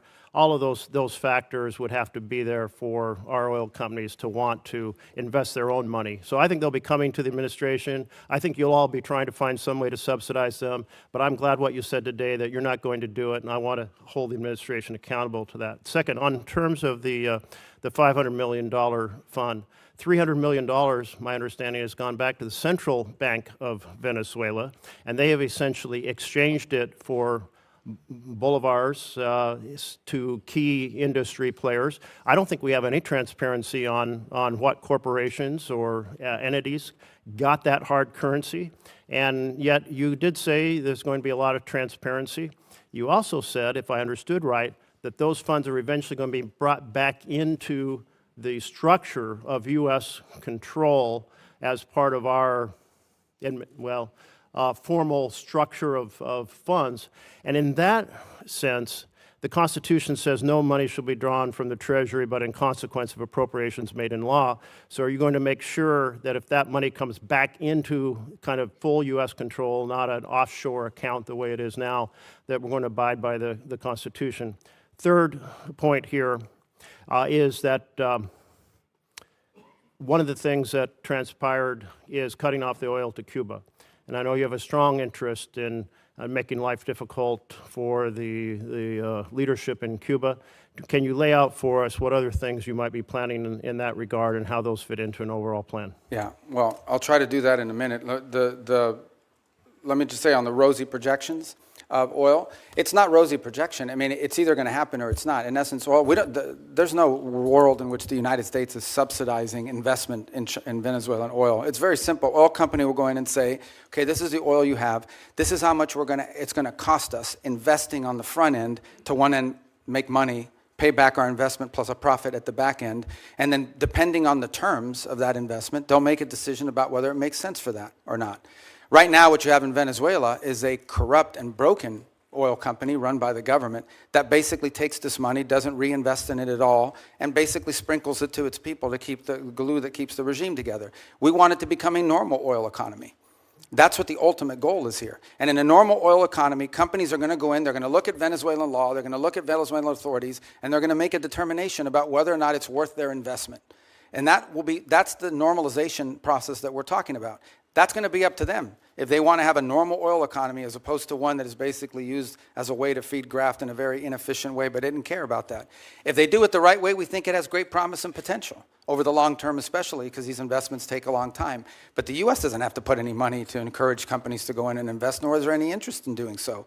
But a lot of it That's a point I really do appreciate. Yeah, no, I mean, don't want to see. Well, I don't even think American that's even taxpayer been. dollars going in. I don't think that's even been discussed or considered by anybody. Your second point was, I wrote it here, but now. It's the $300 million Since I left here, being I've had to start redistributed using to these. I corporations in Venezuela. And The second one was what, I'm sorry? Lack of accountability over that. The $300 Oh, million yeah. has already been distributed. On the account. So that's not the permanent structure we want to see. In the long term, we just want them to have a normal industry where the companies are involved in there, they're selling it directly to the market, and we're out of that game.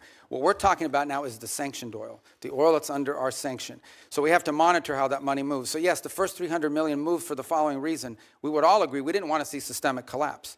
Like one of the things a lot of you told me you were worried about on the short term is this is going to trigger internal chaos in Venezuela. 1 million people are going to storm the border with Colombia. Colombia even stood up troops to their border to prevent it. Brazil was worried about it as well. It's going to lead to fighting in the streets between rival factions and shooting. None of that has happened. And key to that stabilization is ensuring that the government had enough money to meet payroll and meet their basic needs as part of the stabilization. We should not confuse stabilization with transition. This is not what the permanent structure is going to look like. The Treasury's handling the structuring of that account, so I would refer you to them, and I can get you an answer for them as to what the legal framework of that Treasury blocked account is going to look like. That would be very helpful, because what you just mentioned, money to meet payroll, is very different than what we've heard about the money being used to give hard currency to key corporations inside of Venezuela, which would not be meeting payroll. Well, which This is where corporations? complete oversight is required. Well- We'd like to have transparency over how that's being Yeah, done. remember, the first $300 million we're going to have to, on that one, because of the urgency in moving funds to keep the place stable, is going to require us to undertake a retroactive audit of how that money was spent, the first $300 million. But there's probably another $2.5 to $3 billion down the pike at some point, which will have front end through this process I described. I'm not sure if you were here where I described it, and we're still finalizing it. But basically, the way it would look is we would send them a letter saying, on the sanctioned oil proceeds, this is what it could be spent on, and you have to agree to contribute, you have to agree to pay for an auditing system to make sure that that's how it's being spent. That's the process we're trying to create. Again, on Friday, we'll mark the 4-week mark of this all began. I understand, we live in a world where the items move very quickly. This was front page news of 3 weeks ago when we scheduled this hearing, and today other items have captured the attention, but we remain focused on it. So it's only been 3 or 4 weeks, but that's the process we're setting up with Treasury, and obviously as we finalize it, we'll provide that to you. But this is not permanent. This is not the system we want to see in place in the long term. We want to see a normal country. What was your third question? Cuba. Oh, Cuba. Cuba. Oh, okay. I'll tell you about Cuba. Okay. Secretary Rubio, as you know, in our home state, this was very popular. Cubans, Venezuelans, Nicaraguans, basically everybody in Latin America has been fighting. A lot of them are in Miami, as you know, because they've had to leave these countries because of socialism and lack of opportunity. So what the president did, the willingness of the president with your support and with Pete Hegseth's and the military was very, very, very well thought of. So the first thing I want to say is on behalf of Floridians, thank you for what you guys did. Now, the next is everybody has these ridiculously high expectations, which we all do. We would love to have a free and fair election tomorrow, where there was you knew that there was no oppression. Everybody wanted to run; they could run.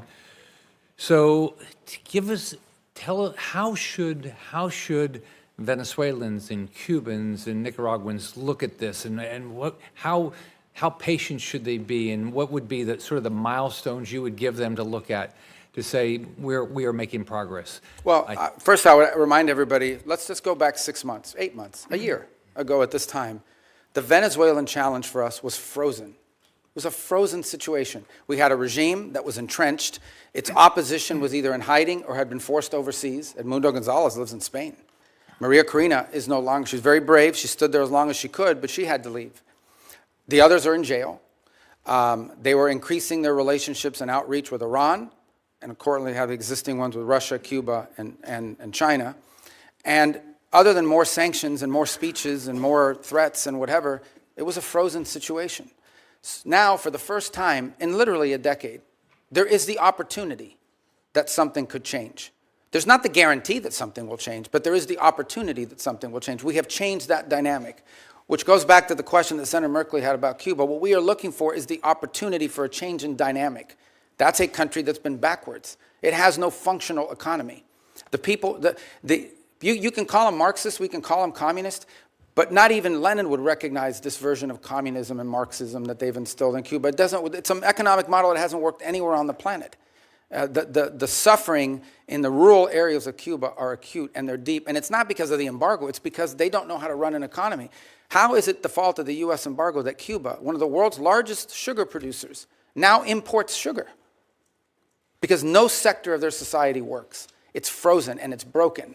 But in the case of Venezuela, we have a glimmer of hope now, the opportunity to change the dynamic. Now, what that will require is smart decisions on our part, but ultimately it will require decisions made by Venezuelans, both those currently in charge of the interim authorities and those who may be in charge in the future as well to step forward. It is our sincere belief that the only way you're going to have a free, prosperous Venezuela that's allied with the United States is one in which every sector of their society is represented in their politics. And that includes many people who currently live abroad. And even the opposition, people like to say the opposition is very diverse. There are members of the opposition that were once part of Chavismo and turned against it. There are members of the opposition that have never been Chavistas, like Maria Corina Machado, and have been very forceful against it. So that broad sector has to be represented as well. So you have to have a process of internal reconciliation that allows these voices to begin to participate in the political life of that country, and that ultimately bring us to a point in which you can have a country where all of these elements of their society are represented in their politics. And look, there's a percentage of the Venezuelan population, I don't know what the number is, whether it's 15 or 20, that may not have liked Maduro, but are still committed to Chavista ideology. And they'll be represented in that platform as well. They may not win elections, but they'll be involved in this. That'll be up to the Venezuelan people. But our desire here is to have, what's the end state? We want a Venezuela that has legitimate democratic elections, sometimes elects leaders that are friendly to the United States, sometimes elects leaders that maybe are not the person we would have wanted to win, but that's not unique for us. That happens all over the world. We're not disputing that Petro is the legitimately elected president of Colombia, and yet he doesn't always say nice things about us. So, but we also want a Venezuela that's prosperous, and a Venezuela that's aligned with the United States. And a year ago at this time, this was frozen. Now we have a real opportunity, not just to create change systemically within that country through our help, but their efforts, but also one that is no longer a base of operation, the central base of operation for every geopolitical adversary we have. And that's what Venezuela was under Maduro. And that's what we hope and intend to change.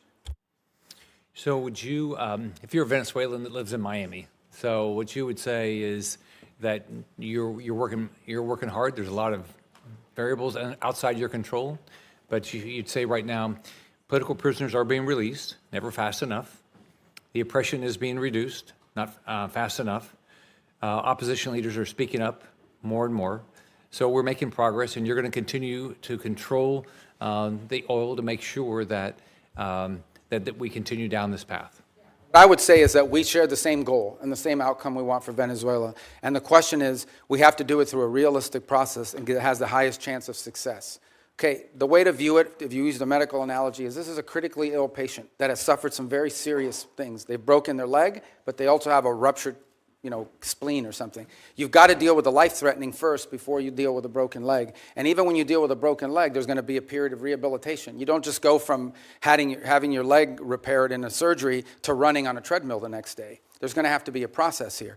But the process has an arrow moving towards accomplishments, achievements, and positive things. What I would say to the people who I know quite well as you do is, for the first time in over a decade and a half, there is the real possibility of transformation. And a lot of it will depend on them, because there are many people living in Florida and across the country who would like to go back and be a part of Venezuelan economic life.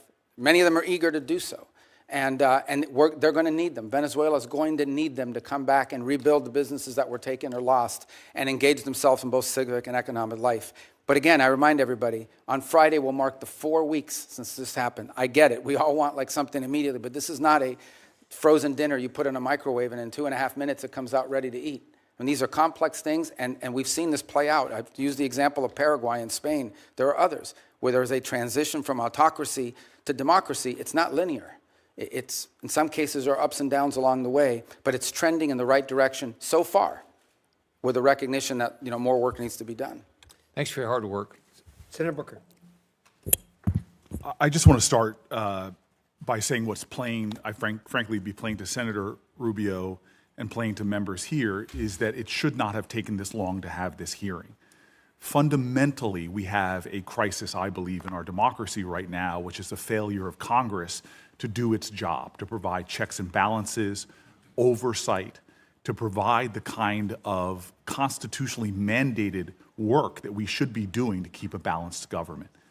We have operations right now that are literally costing the American taxpayer tens of millions of dollars a day.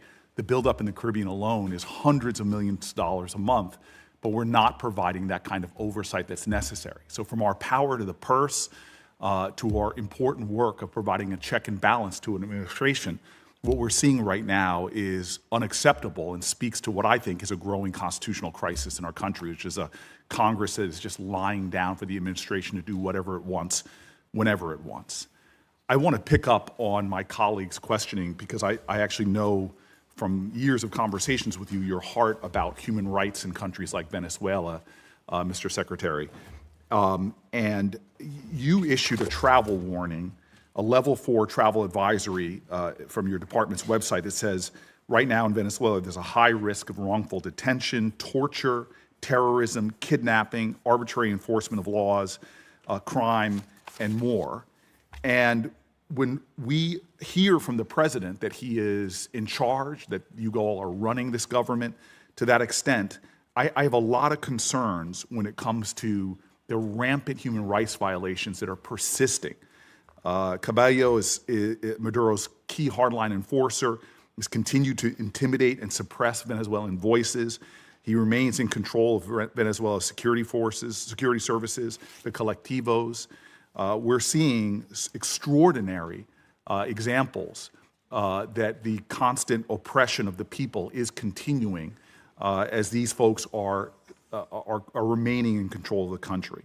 So I just want to know what is the plan to address in a much more aggressive manner these severe human rights violations and to try to stop these armed militias. Because if we are doing things to stabilize their government, if we're turning over resources and money to the very groups that are creating these horrors, that seems to me against America's values, and it seems to me something that is should be unacceptable to Congress on both sides. Yeah, well, absolutely. The Venezuela I described that we want to see emerge from this is one in which none of that is happening.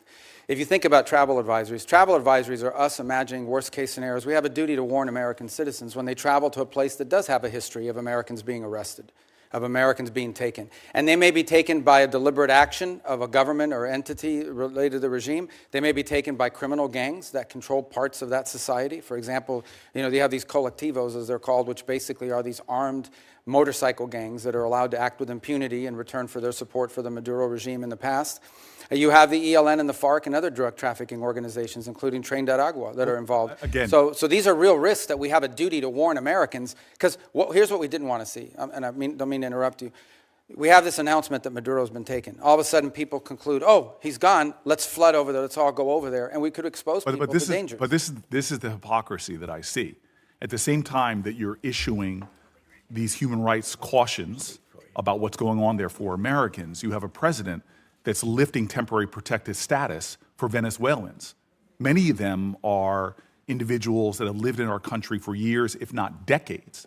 When I hear from the Venezuelan community, I hear an outrage that at the very same time that you are affirming here that these armed militias are running around suppressing voices, we have an administration that has said very clearly that they're not only going to be lifting temporary protected status for Venezuelans living in the U.S., but instead of protecting longtime American residents, their quote, the administration is putting people back on deportation flights and sending them into that madness. Does that make sense to you? Well, first of all, the travel advisories for American citizens traveling there and the threats posed to Americans. What you're describing is... Why lift temporary protected status? Well, the problem with temporary protective status was it was granted to so many people in such a vast numbers so quickly without proper vetting by the previous administration that there's a real concern that there were gang members that had received TPS simply because of the nation they came from and the time in which they came. It became so big and so massive. The overwhelming majority of Venezuelans are not members of Trained at Agua, but there were Trained at Agua and other criminal elements embedded in the TPS system.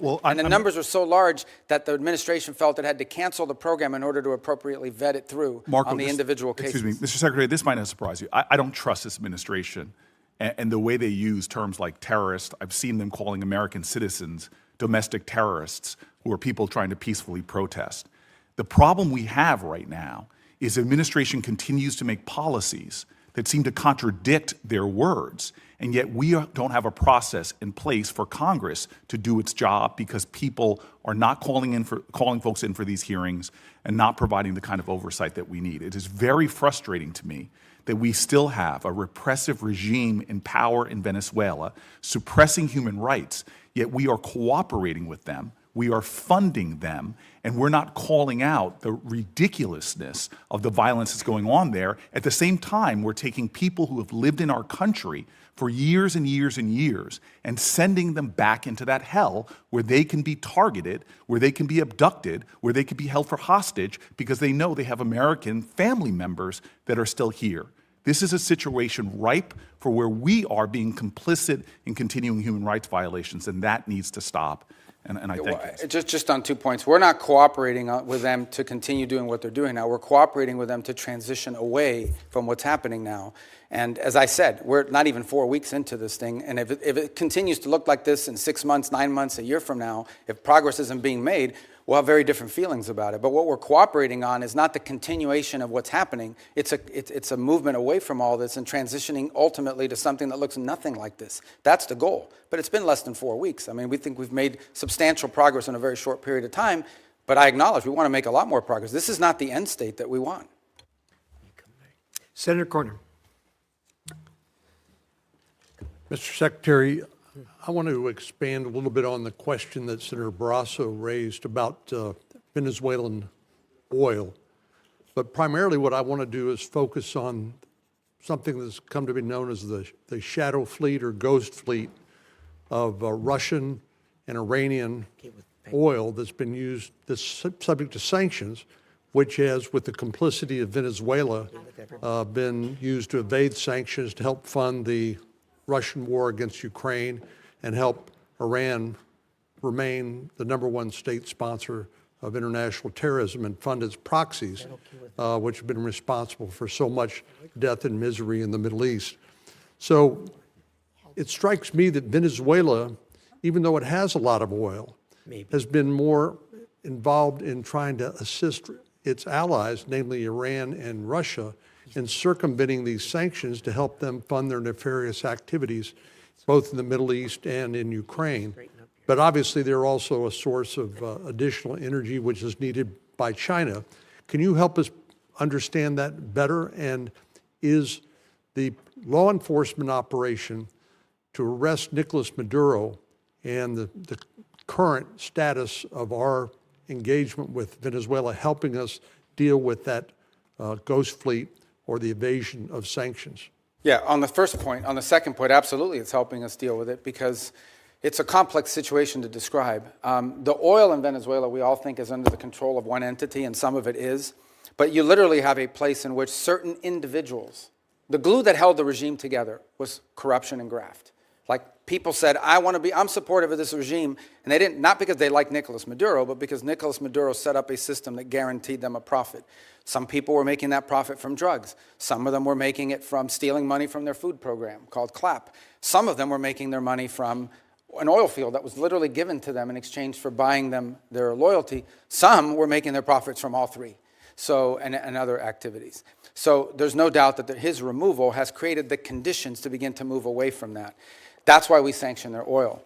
The ghost fleet exists for the following reason. When something is sanctioned, when we say it is illegal for them to move this oil, none of the traditional legitimate tankers will carry that oil. They won't touch it because they don't want to be sanctioned by the United States. So you have to turn to these pirates. You have to basically turn to these ships that are either falsely flagged, meaning they're flying the flag of Liberia, but they don't really have a Liberian flag, or are stateless in their capacity. And they have to turn to them, and they turn to these vessels. And these vessels are made up with crews from all over the world. We seized one where the majority of the crew members were Ukrainian.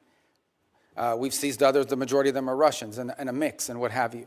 And so what's happened is a lot of this oil is going, a lot of this shadow fleet oil is going even outside the PDVSA system. And those are the ones that we have now been seizing as well, as the ones that are involved outside the PDVSA system. Our goal is to rope all of this illegal oil into a channel that goes into this account that ultimately goes to the benefit of the Venezuelan people. This is an interim step. This is not the way we want the oil industry to look like in perpetuity. This is simply a way to provide revenue so that there isn't systemic collapse while we work through this recovery and transition phases. So there's no doubt that when Maduro was there, we had no cooperation on any of this. Zero cooperation. But I will tell you this, since the time Maduro was removed, not a single illegal ship has headed towards Venezuela. And the ones that you hear us seizing are all the legacy ones that took off or have been seized in the past. So we have got a really good handle on this as a result of it. And what's really changed is the dynamic that the Venezuelan interim authorities are now actually helping us identify shadow fleet ships that they want us to seize and feed into this new interim mechanism. So let me turn to Iran. Obviously, the president authorized a strike against their Iranian nuclear program, and what I consider to be a magnificent demonstration of American military power. And even though the arrest of Nicolas Maduro was not primarily a military operation, but they provided the support to law enforcement authorities as they executed an arrest warrant against Nicolas Maduro. Likewise, I think most Americans were very proud of how the U.S. Government and particularly the U.S. military have performed. But I know the president's very concerned about what's happening to the demonstrators in Iran. And of course, there's some estimates that as many as 30,000 Iranian demonstrators have been executed by the regime.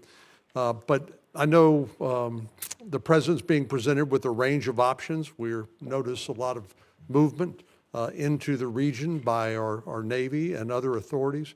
But what happens if the supreme leader is removed in Iran? What happens next? Well, that's an open question. I mean, no one knows who would take over. Obviously, their system is divided between the supreme leader and the IRGC that responds directly to him. And then you've got these, quasi-elected individuals, the ones that wear the suits on television who are part of their political branches, but ultimately have to run everything they do by the supreme leader. So I don't think anyone can give you a simple answer as to what happens next in Iran if the supreme leader and the regime were to fall, other than the hope that there would be some ability to have somebody within their systems that you could work towards a similar transition. I would imagine it would be even far more complex than the one we're describing now, because you're talking about a regime that's in place for a very long time. So that's going to require a lot of careful thinking if that eventuality ever presents itself. On the issue of our presence in the region, here's the baseline I want to set for everybody.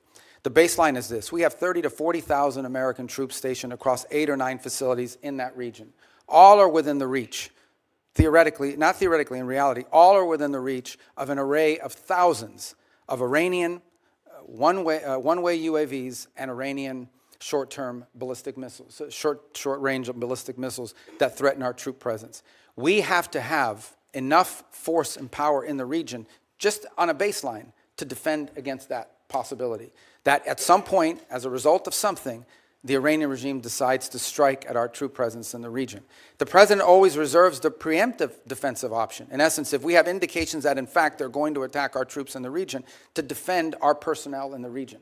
We also have security agreements, the Defense of Israel Plan and others, that require us to have a force posture in the region to defend against that. And so I think it's wise and prudent to have a force posture within the region that could respond and potentially, not necessarily what's going to happen, but if necessary, preemptively prevent the attack against thousands of American servicemen and other facilities in the region and our allies.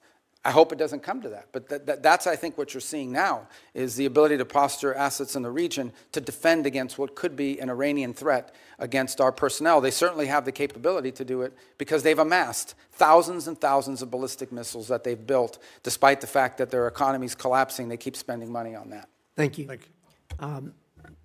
Gentlemen, do I understand that you're yielding to Senator Duckworth? Is that correct? Both of you? Senator Van Hollen?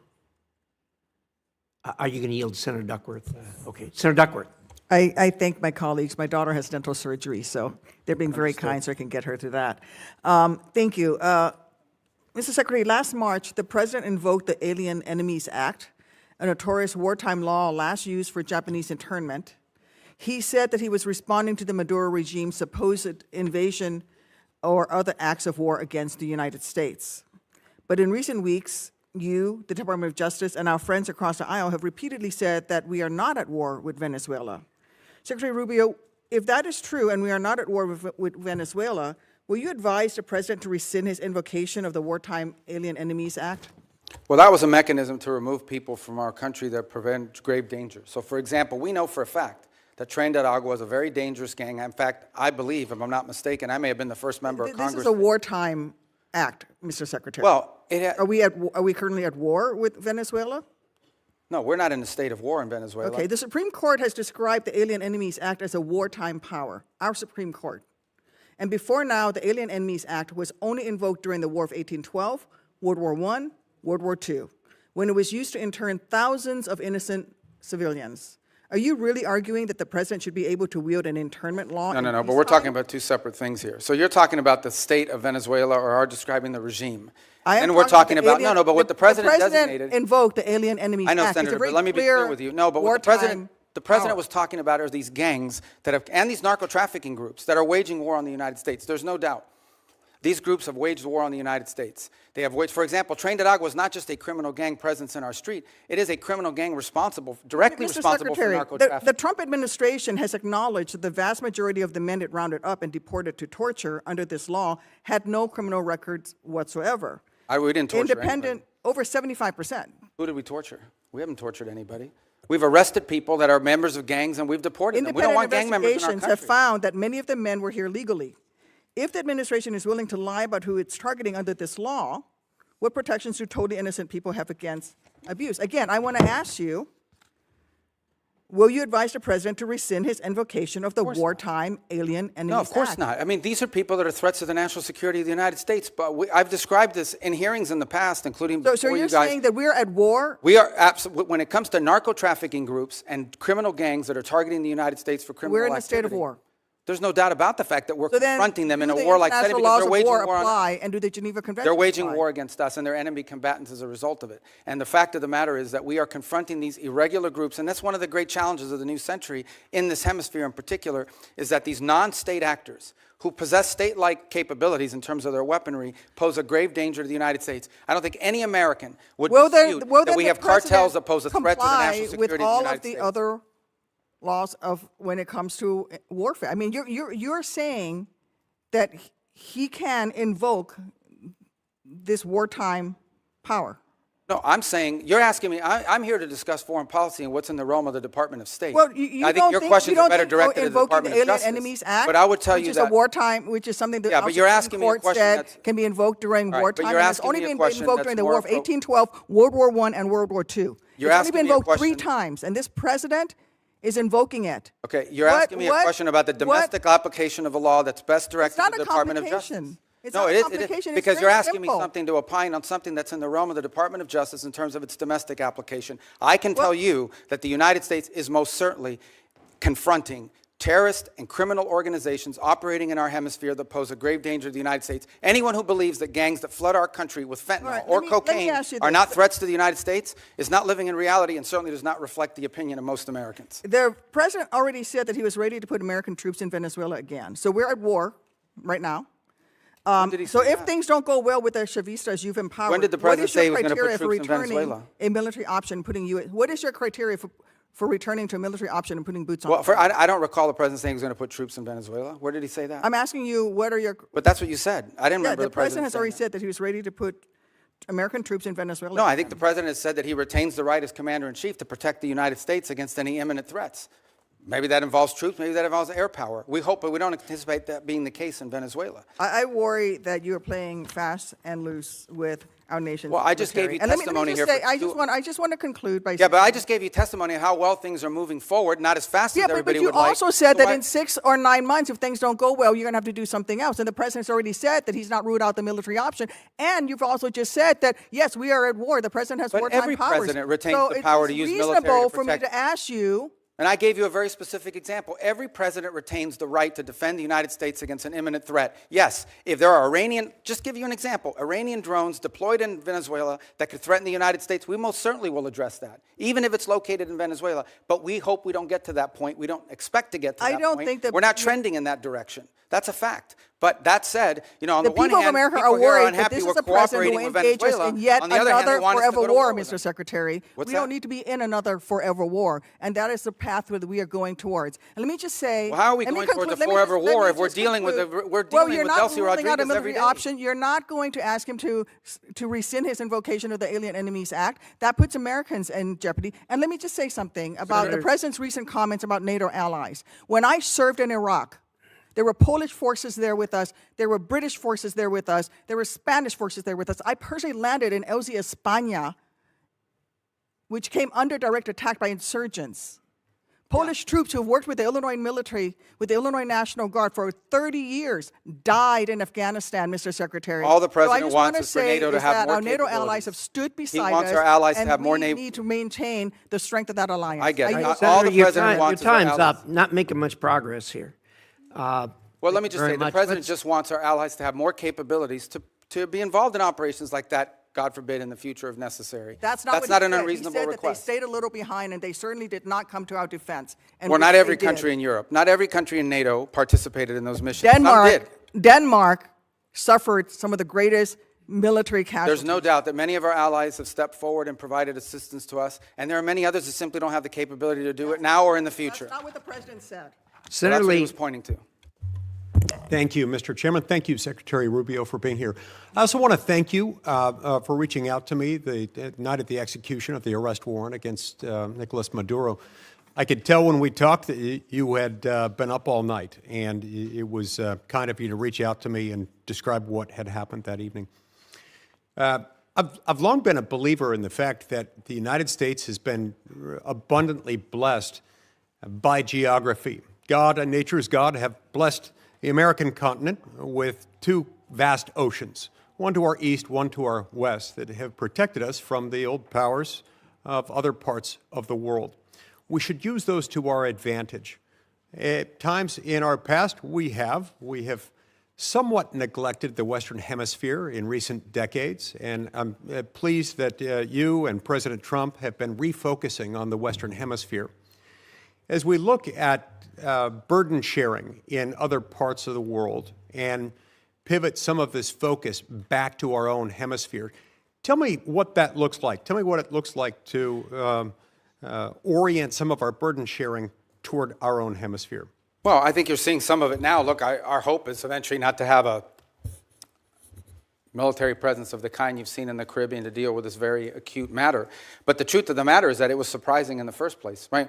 If these ships and these assets were deployed in the Indo-Pacific or in the Mediterranean or in the Middle East somewhere, no one would blink an eye. They say, well, that's normal. That's what we always do. The fact that they were deployed in the Western Hemisphere was a shock to everybody because we haven't done it. In fact, according to Southcom, they've rarely have ever had assets permanently deployed to them. They may have been transiting through at some point, but not permanently deployed, to deal with a very acute matter. And that is, and these are, these things become interrelated here at some point, but they are separate in many ways. And it's part of what I was trying to explain to Senator Duckworth. We have a real reality in our region of these transnational criminal terrorist organizations that in many cases possess weapons that you ascribe to a nation state, not to a gang, who pose a grave threat to the national security of the United States, but also to the stability of the region. If you walk through the region, what is the primary threat in Colombia? Transnational criminal organizations. What is the threat to Mexico? What is the threat to the Caribbean basin? These groups have to be confronted. They have to be confronted forcefully. What's the threat in Haiti? To systemic collapse. And that is these criminal gangs that basically control territory and threaten the ability to even form a government there in that regard. So it's endemic throughout the region, and it ultimately impacts the United States through mass migration, through drug trafficking, and other related criminal organizations. And so we need to have a force posture that can confront that and that can provide assistance in conjunction with other partners. We also need more countries that are willing to cooperate with us and collaboratively work on these things, the way Ecuador is now doing, the way El Salvador has done, the way Trinidad and Jamaica and other countries, the way we historically have done with Colombia, by the way, and continue to do in many respects. So we hope Venezuela will be one of those. Imagine if a future, or even the current interim authorities, or a future legitimate government of Venezuela cooperated with the United States against Tren de Aragua, cooperated with the United States against the ELN, the FARC, and the drug trafficking organizations. How much easier it would be to confront these challenges that we face. But it will require some force posture in the region. I think the one area, if your question is in the context of NATO, the one area we have to recognize is that we need to have a presence in the Indo-Pacific. Many of you travel overseas and are constantly being told by our Indo-Pacific allies they want to see a sustained commitment of the United States to the region. We still have obligations and needs that we need to address when it comes to the Middle East. We have a growing threat of the rise of terrorism potentially in the African continent. And then, of course, you point to the Western Hemisphere. So that doesn't mean we're abandoning NATO or abandoning Europe. It does mean that we are going to have to, at some point, readjust our force posture in the world to deal with all of these realities. And as a result is why I keep making the point, the stronger our allies and more capable our allies in NATO are, the more flexibility we'll have to do that. We'll still be there with our assurances. We'll still be there with our presence. We'll still have some of the largest military deployments in the world will be in Europe with our allies. But we are going to need some flexibility to do this over time. And we've told this to our allies, and we've told them there'll be no surprises. And most of them understand it. Frankly, they do. And that's why they're moving very quickly in many cases to rearm and reinvigorate themselves. Over the last 5 to 10 years, we've seen China gain pretty significant footholds by historical standards in South America, in Central America, in parts of the Caribbean. Sometimes this occurs simultaneously with and in the same places as drug cartels, places where drug cartels are the strongest. How would you describe the connection between those two things? Are they correlated, or is there a causal? Well, the correlation may be to the extent that you have, usually when you have strong narco organizations or drug trafficking organizations, you also have very weak states that are, in some cases, vulnerable to corruption. So the general Chinese practice has been, you go into a country, you offer to build a bunch of stuff that you end up building poorly. And to get that contract, you do it as a market share thing, not because you can make money off it, but because it puts you in place at the expense of everybody else. You sometimes have to bribe people locally in order to get that, and it gives you a foothold into that country and allows you to expand into other sectors. In some cases, frankly, it has been like in telecommunications, because Huawei shows up with a deal, and no Western company shows up with a deal that's affordable, and so they go with Huawei because they want to have 4G, not to mention 5G. Huawei provides a product that's not the best, but it's good enough, and they can afford it. And it's subsidized by the Chinese government. So we've seen that play out in place after place. It became quite acute, for example, in the Panama Canal Zone, where a Chinese company ended up owning both ports on the Pacific and on the Caribbean side and Atlantic side of that canal, which is of grave concern to the United States. So I do think you've seen their presence, largely through economic means over time, create leverage over nations in the country who become emboldened and either trapped in debt traps or trapped in bad contracts they can't get themselves out of, and always in sectors that are valuable to China that include rare earths, and critical minerals, energy, and infrastructure. Senator Schatz. Thank you. Thank you, Chairman, Ranking Member. Secretary, good to see you again. I want to ask about the oil. Under U.S. law, funds received by the government must be deposited with the Treasury. Earlier, you testified that the funds are being held short-term in Qatar and then will move to a Treasury-blocked account.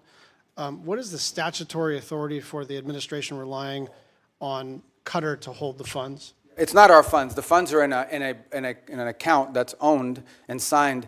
It's an account that belongs to Venezuela, but it has U.S. sanctions as a blocking mechanism on it. And one of the primary reasons why it was in a third country initially, until we could create the mechanism to move it to a U.S. presence, is twofold.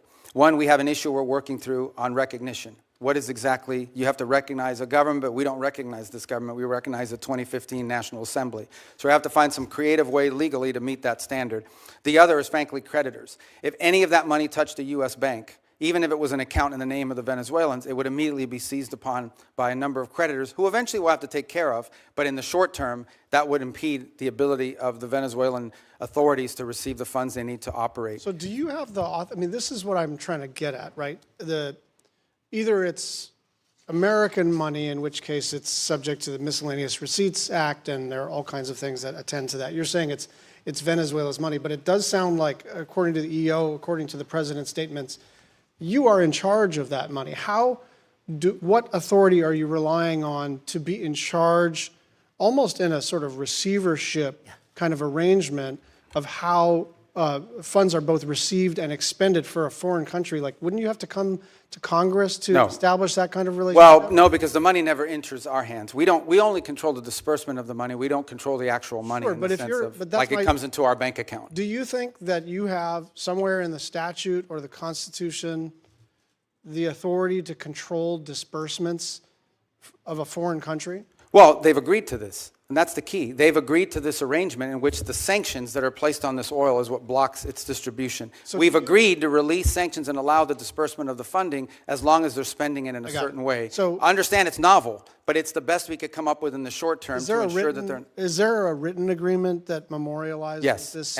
Yes, I believe there is, and there will have to be one most certainly once we transition that to U.S. accounts. Secretary, my understanding is the committee doesn't have this agreement. Well, I can... If we do or we don't? Yeah. And you probably wouldn't because it's a Treasury matter. Treasury's handled it, but I can most certainly talk to Treasury about providing you the information. Also, you're the National Security Advisor, so you do have a role here in coordinating between the departments. So it's not just like you can punt this to Treasury. Yeah, I just didn't bring the document with me. I got it. Okay. I just want you to land it and get it to the committee because, look, you're being transparent. I think this is novel. I think it's funky. I think it may not even be permissible.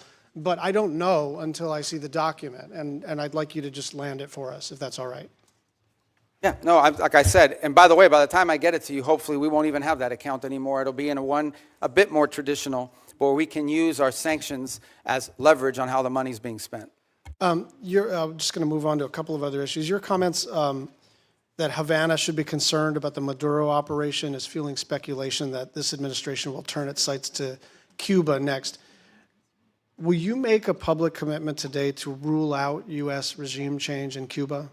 Regime change? Yes. Oh, no, I think we would love to see the regime there change. We would like to, that doesn't mean that we're going to make it change, but we would love to see it change. There's no doubt about the fact that it would be of great benefit to the United States if Cuba was no longer governed by an autocratic regime. But you know what we mean by regime change. We don't mean, I wish someone else were in charge. When we talk about regime change, we're talking about using the power of the United States, usually kinetic power, but often other kinds of coercion. And I'm not even saying that that's always not in our interest. I'm just saying, I'm not asking you whether we would prefer a different kind of government. I'm asking whether you are trying to precipitate the fall of the current regime. Yeah, but that's statutory. The Helms-Burton Act, the U.S. embargo on Cuba is codified. It was codified in law, and it requires regime change in order for us to lift the embargo. Okay. We have not received any information on the Board of Peace. Do you commit to informing us about what the heck this is? Yeah, it's a Board of Peace. Thank you. Well, I mean, I'll just note that Albania, Armenia, Azerbaijan, Bahrain, Belarus, Bulgaria, Cambodia, Egypt, Hungary, Indonesia, Israel, Jordan, Kazakhstan, Kosovo, Morocco, Mongolia, Pakistan, Paraguay, Qatar, Saudi Arabia, Turkey, UAE, Uzbekistan, and Vietnam.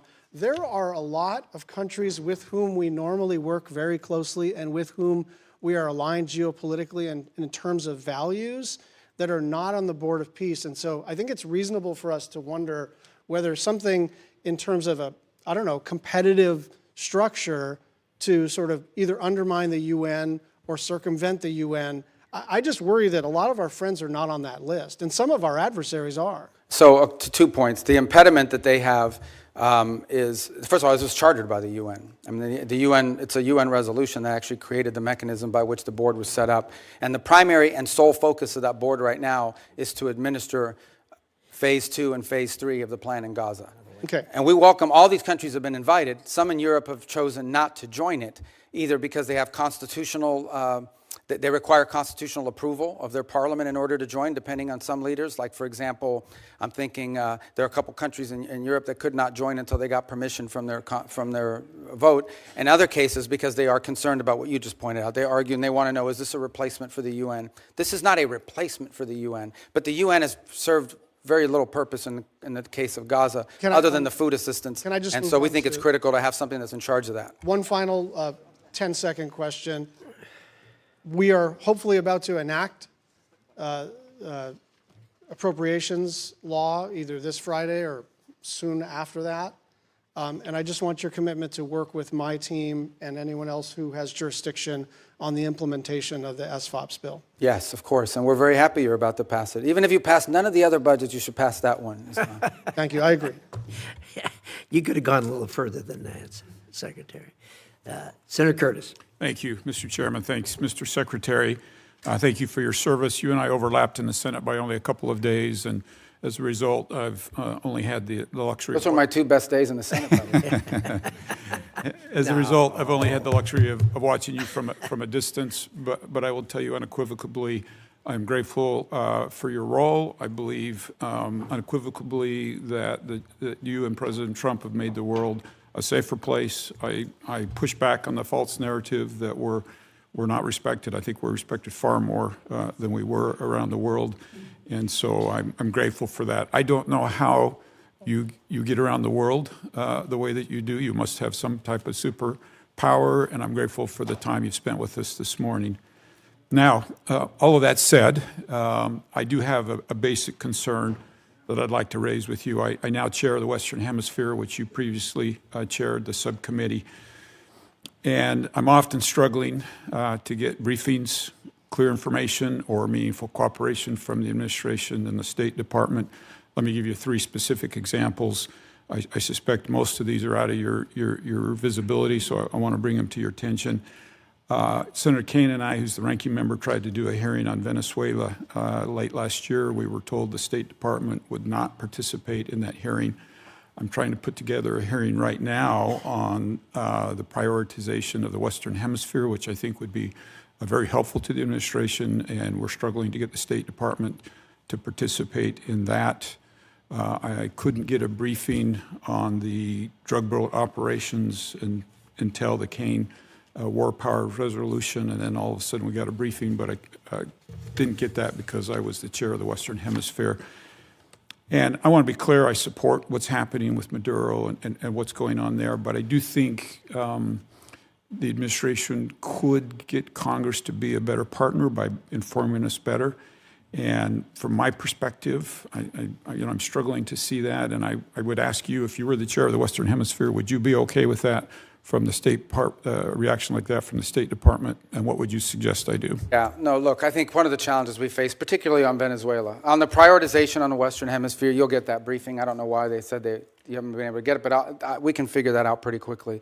But I would say both on Venezuela and the drug boat operation, here's the challenge that we face. This is a committee, as you said, I was there for many years, that has oversight over the State Department. The drug boat operation, which I support, but is not a State Department operation. I think now that I'm here testifying with you, there's a lot of State Department involvement in the issue of transitioning and all the projects that we're doing in Venezuela. But everything that led up to that point was not primarily within the jurisdiction of the Department of State. These were Department of War and Department of Justice operations that were ongoing.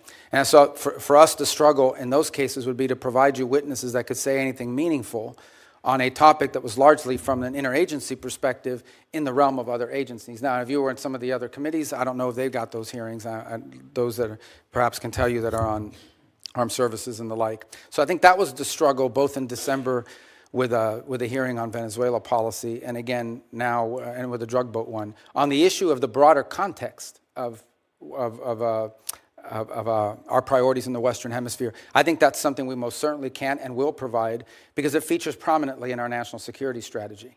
And I think we have a lot of good stories to tell about the Western Hemisphere. I'll just be clear, we haven't even been able to get that from the State Department. To get what? Help on a hearing for... No, you'll get it. You'll get it. Okay.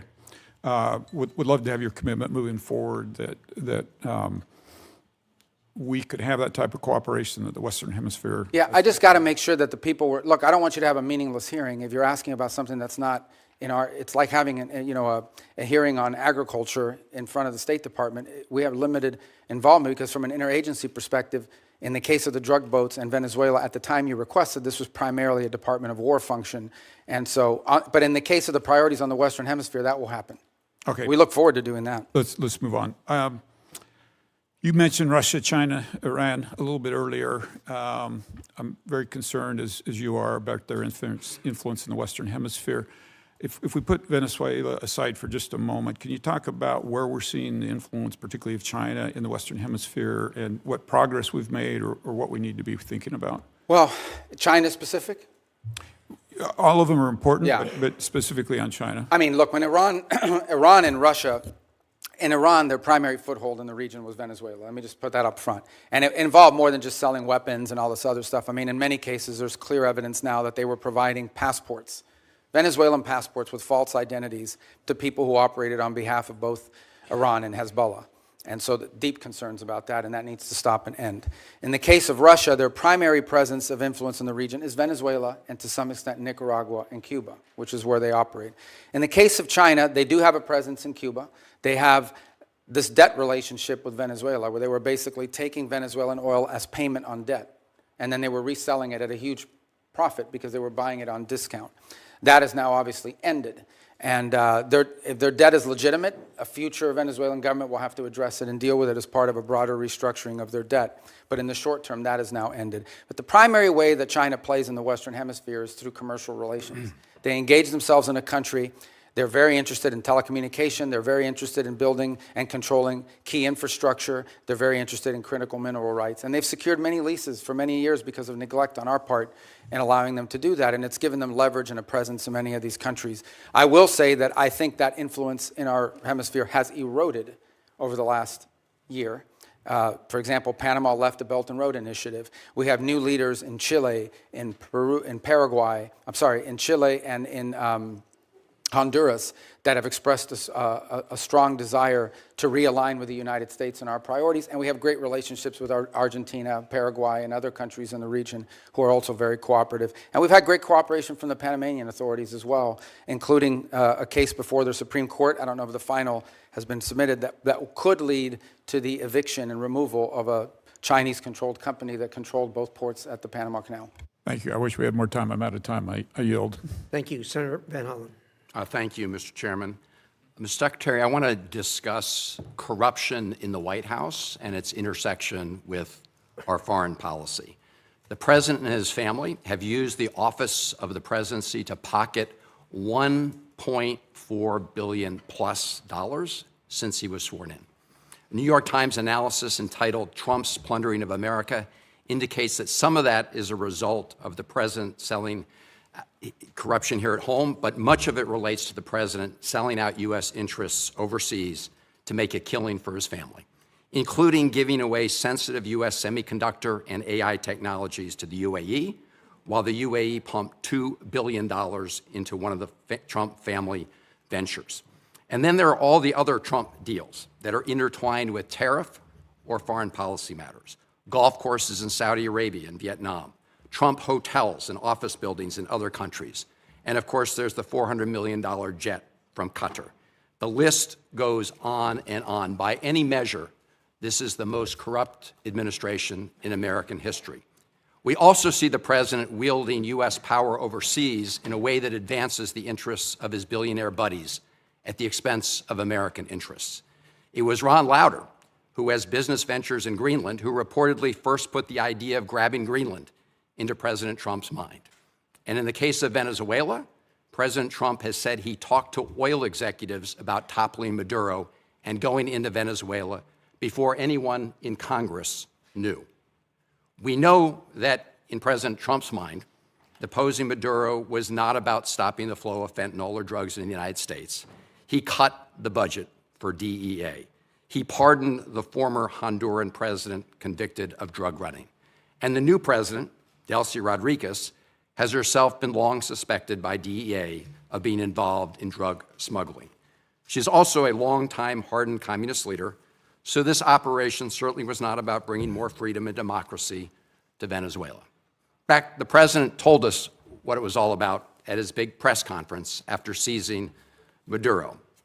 The president said it was about oil, oil, oil. He used the word oil 19 times, never mentioned democracy or freedom or human rights. And so the pattern of corruption is clear. Now, President Trump has said publicly that he had communications with folks from the oil industry about going into Venezuela before anyone here in Congress was notified. Mr. Secretary, simple yes or no question. Were you with President Trump during any of those conversations he had with people with oil interests in Venezuela about the possibility of deposing Maduro? That's not a simple yes or no question, but I can answer it quickly, and that is the president always elicits opinions from all sorts of people, including, for example, Chevron has an active license in Venezuela. They operate in Venezuela. They've been doing so even when the sanctions were in place.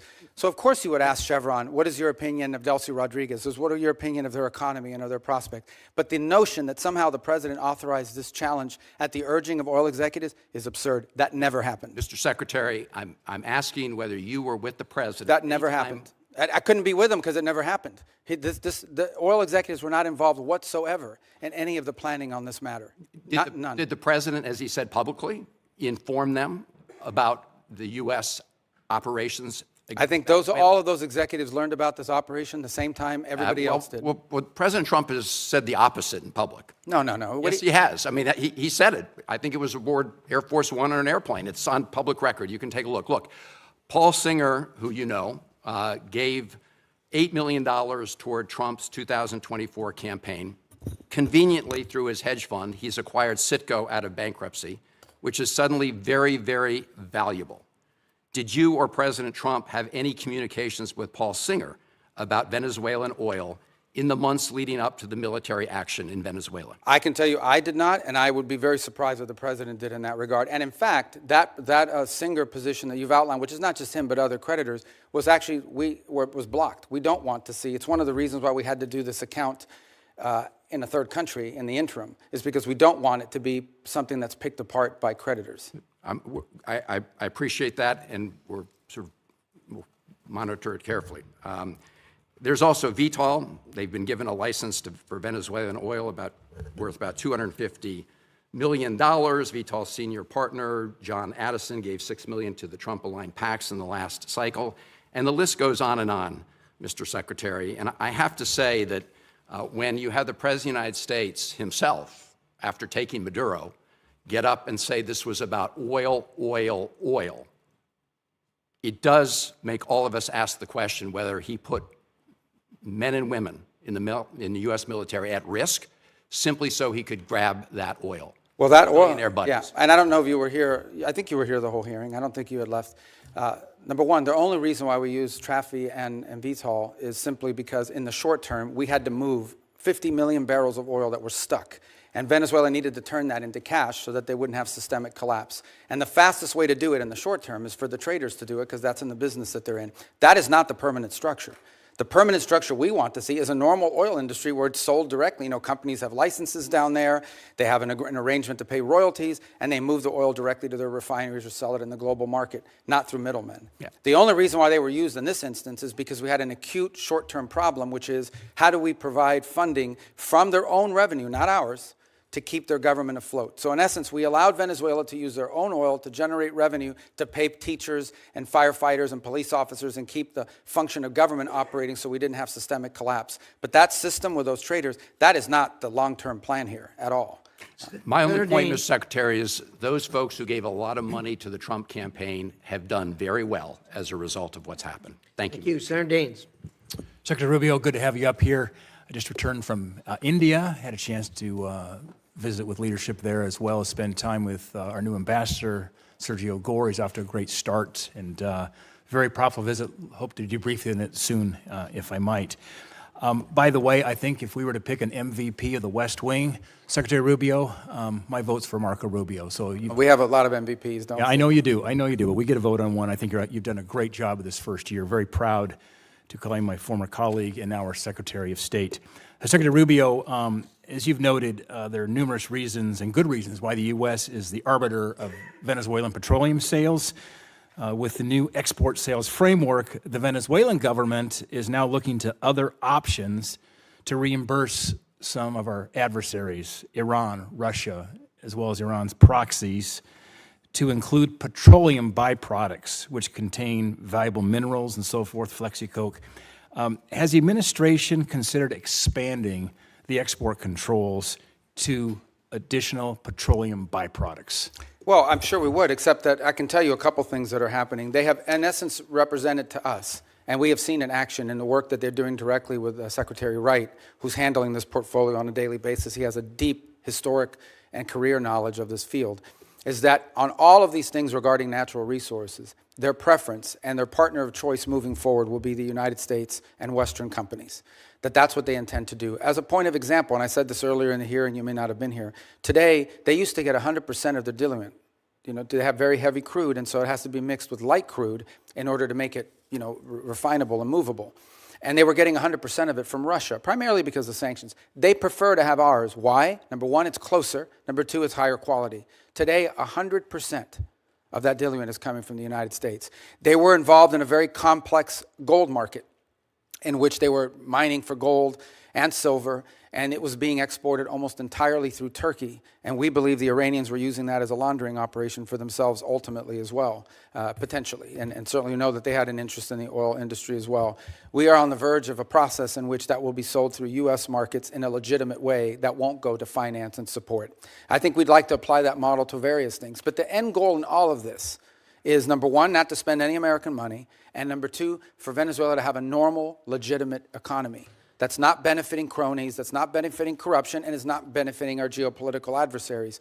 So far, the interim authorities have expressed a desire to cooperate with us on all of these fronts. You identify an area you want to work with, they say yes. And we're making progress on all of it. We've faced no impediments to date in regards to expanding that relationship. Yeah, thanks, Secretary Rubio, thank you. And maybe we'll talk with Secretary Wright. We think there may be some workarounds in terms of what's happening there with some of these petroleum byproducts, what's called flexicoke, has vanadium in it, and something we could talk with Secretary Wright, which absolutely would be something they're trading right now to our adversaries like Iran, Iranian proxies, as well as the Russians. But thank you, and we're off to a great start, as you say. We're playing a long game here, and you're playing it very, very well. I want to pivot now to EU energy. I chair the subcommittee here in this committee for Europe. Next, we're going to have a hearing. We're looking about having a conversation on EU regulations that are hindering energy security, that's benefiting now, of course, the Russians and hindering the development of alternative supply chains. Mr. Secretary, here's my question. As Russia continues its war in Ukraine, how important is it for Europe to develop a pro-energy posture to ensure they have energy security? Well, I would argue that one of the reasons why we have a war in Ukraine is because Russia thought they could get away with it because of how dependent Europe was on them for energy. And they felt there's no way the Europeans are going to come hard at us because they're too dependent on us for energy. So I think most certainly it served as a contributing factor to the war happening, among others, obviously. The second point is the point the President's repeatedly made. We love Europe. We want Europe to be strong. We share a lot of common bonds, both through history and culture and also through our alliances. And part of our concerns is that Europe is becoming increasingly vulnerable when it comes to their energy supplies. Increasingly vulnerable both for domestic economic growth, which will allow them to sustain investments in defense and be more reliable partners, but also vulnerable to Russian oil and other things of this nature. So we are concerned, though it's not our decision to make, we are concerned that EU policies in general are leaving Europe more vulnerable at a time when they should be getting stronger in their ability to resist pressure from both Russia and China. Secretary, thank you. And we hope to have that discussion next week at the subcommittee level. Last question is back to one of my favorite topics, back to Central Asia.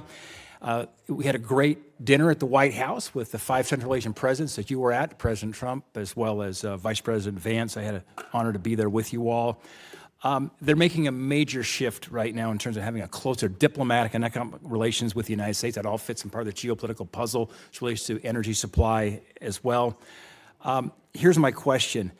How important is it that we end these Jackson-Vanik trade restrictions as it relates to our relationship with Central Asia? And for background here, Senator Murphy and I are co-sponsors of that bill. We hope to actually get this done and on the president's desk. It's an ancient Soviet-era restriction that is not relevant at all, but frankly is hindering our relationship with these important Central Yeah, no, we agree. We agree, and that, like I said, one of these areas that you've been focused on for a long time, Ambassador Gore, that, as you know, is in India, is also an envoy to these three countries, just came back from Tajikistan a couple days ago. So I think that absolutely we would like to see that because it would allow us to do even more. Yeah, great. Thank you, Mr. Chairman.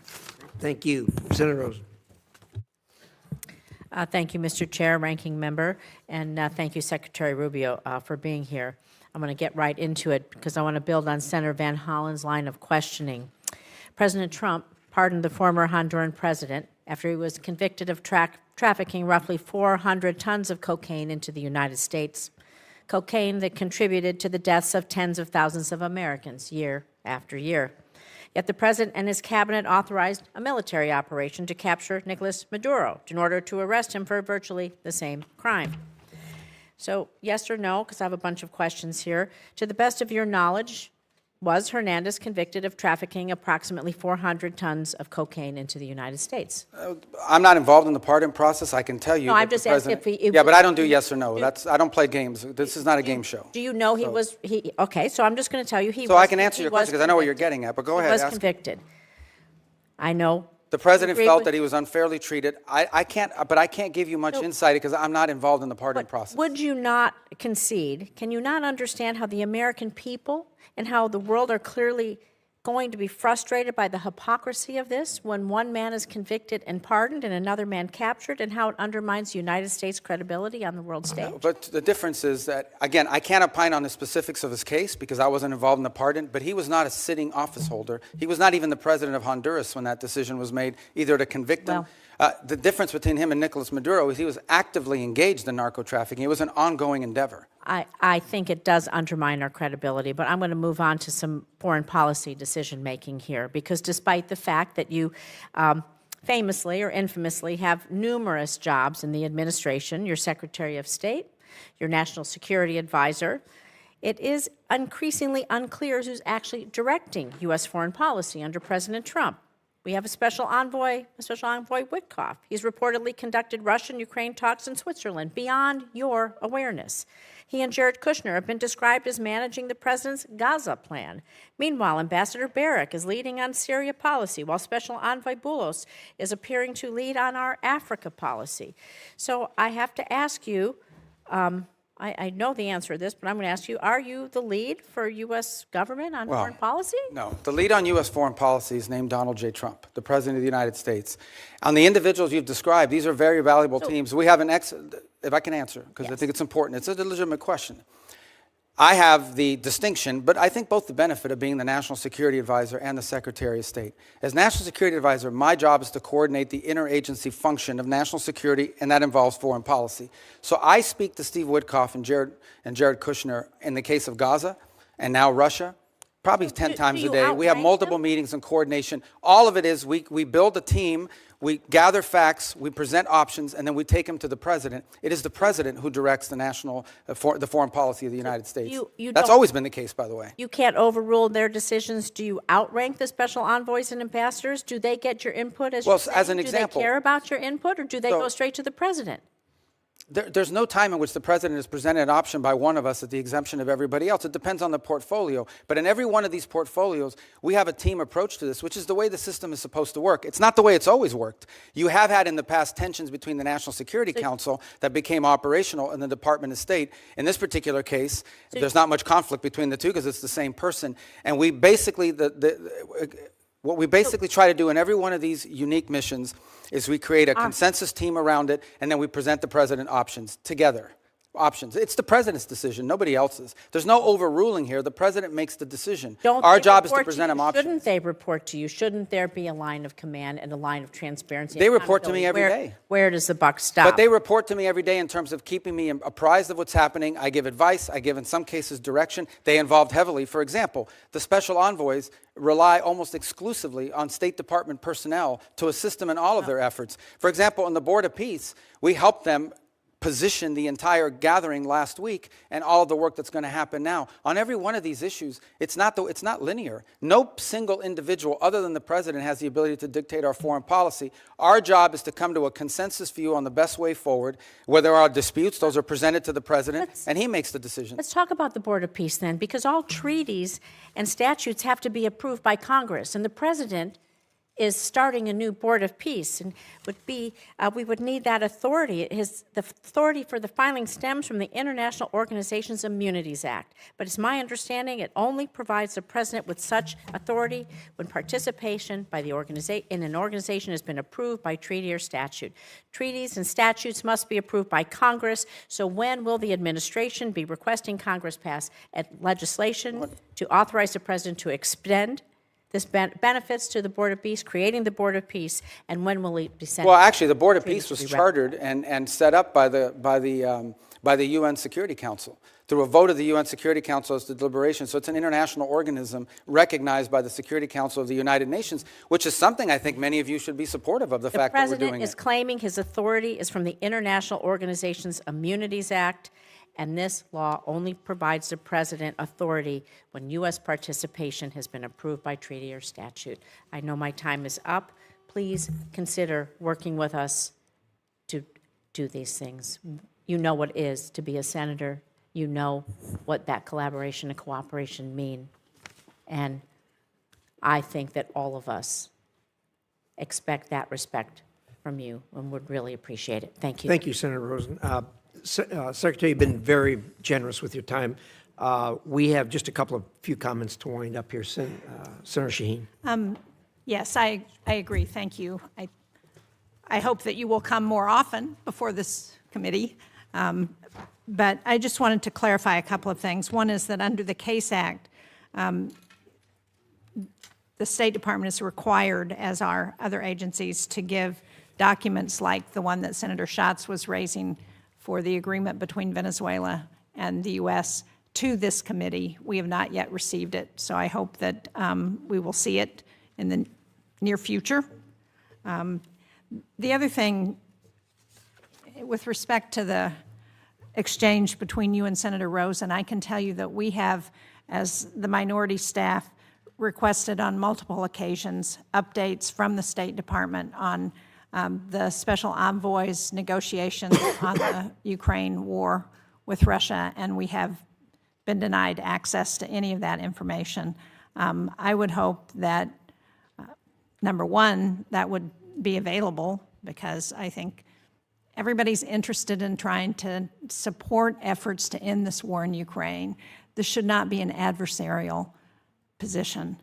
And number two, I would also hope that, like Senator Curtis, that you would be willing to have someone from state come before the committee. We have not had a hearing on negotiations over the war in Ukraine since I've been on this committee since the president took office.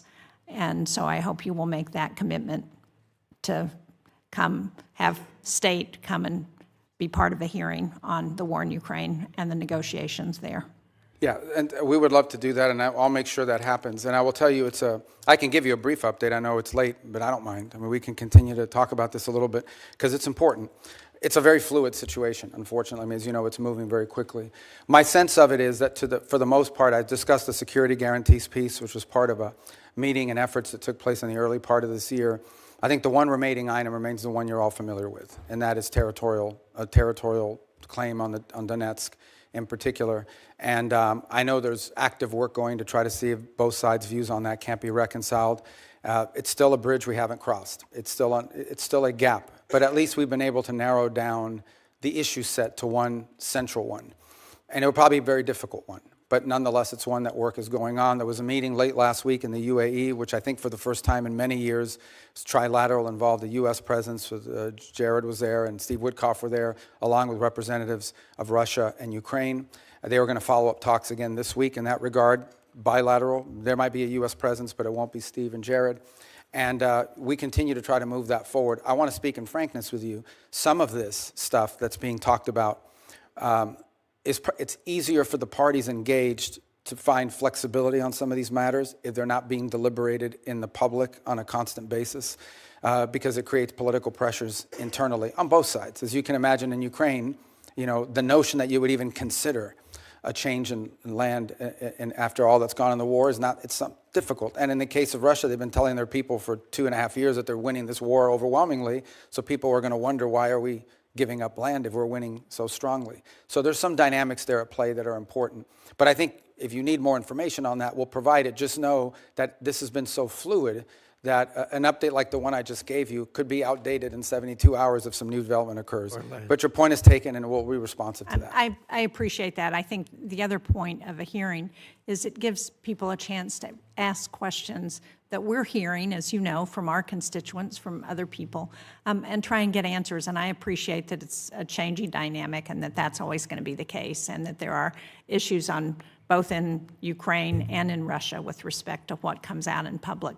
But given the amount of money that the United States has put into supporting this effort, given the support among the American people, and given the support in Congress, it seems to me that we owe people the ability to have a public hearing and to ask questions. Thank you. Thank you. I appreciate that. Secretary Rubio, I don't answer this question if you don't feel it's appropriate, but did I understand you to say that the portion of the discussions regarding settlement in Ukraine, regarding security for Ukraine, are essentially agreed to by both sides? Because that's news to me, and it's a big news item if that's a fact. Well, I think you could argue they're agreed to from our side of the equation. There's obviously a Russian dynamic at play here, and of course, any security guarantees would come into play after the conflict were to end. Of course. And so there's that component to it. But the broader point I was making is that in all these discussions about security guarantees that people are putting out there, it's pretty clear that the only security guarantee that people keep pushing forward is one that involves a deployment of some European troops on the ground, but with a very strong U.S. backstop. My point being, it was in the broader context of the NATO alliance, and that is, we have to understand that even something like that in Europe, they don't have the capabilities of doing a real security guarantee without a U.S. backstop, which tells you the capability gap that needs to be closed. And it's one of the reasons why the President keeps pointing to NATO and its need for our partners to get stronger. And it is true, they've committed to 5% spending. That's obviously going to take some time. But that's really the broader point I was trying to make in that regard. But every notion of security guarantee that's been talked about and that the Europeans have pushed is one that requires a strong commitment by the United States as a backstop, which, in essence means we would be committed, potentially, in a conflict, in a future conflict. And that's something that I think needs to be understood in the context of what I've just described as the problems with NATO capabilities. Very clear. Thank you very much. Thank you again for your time. I'm going to leave the record open until close of business tomorrow. If there are questions, I'd appreciate it if you'd assist in getting answers to those questions. Great job. Thank you for spending the time with us. We sincerely appreciate it. The American people are lucky to have you as the Secretary of State. And with that, the meeting is adjourned.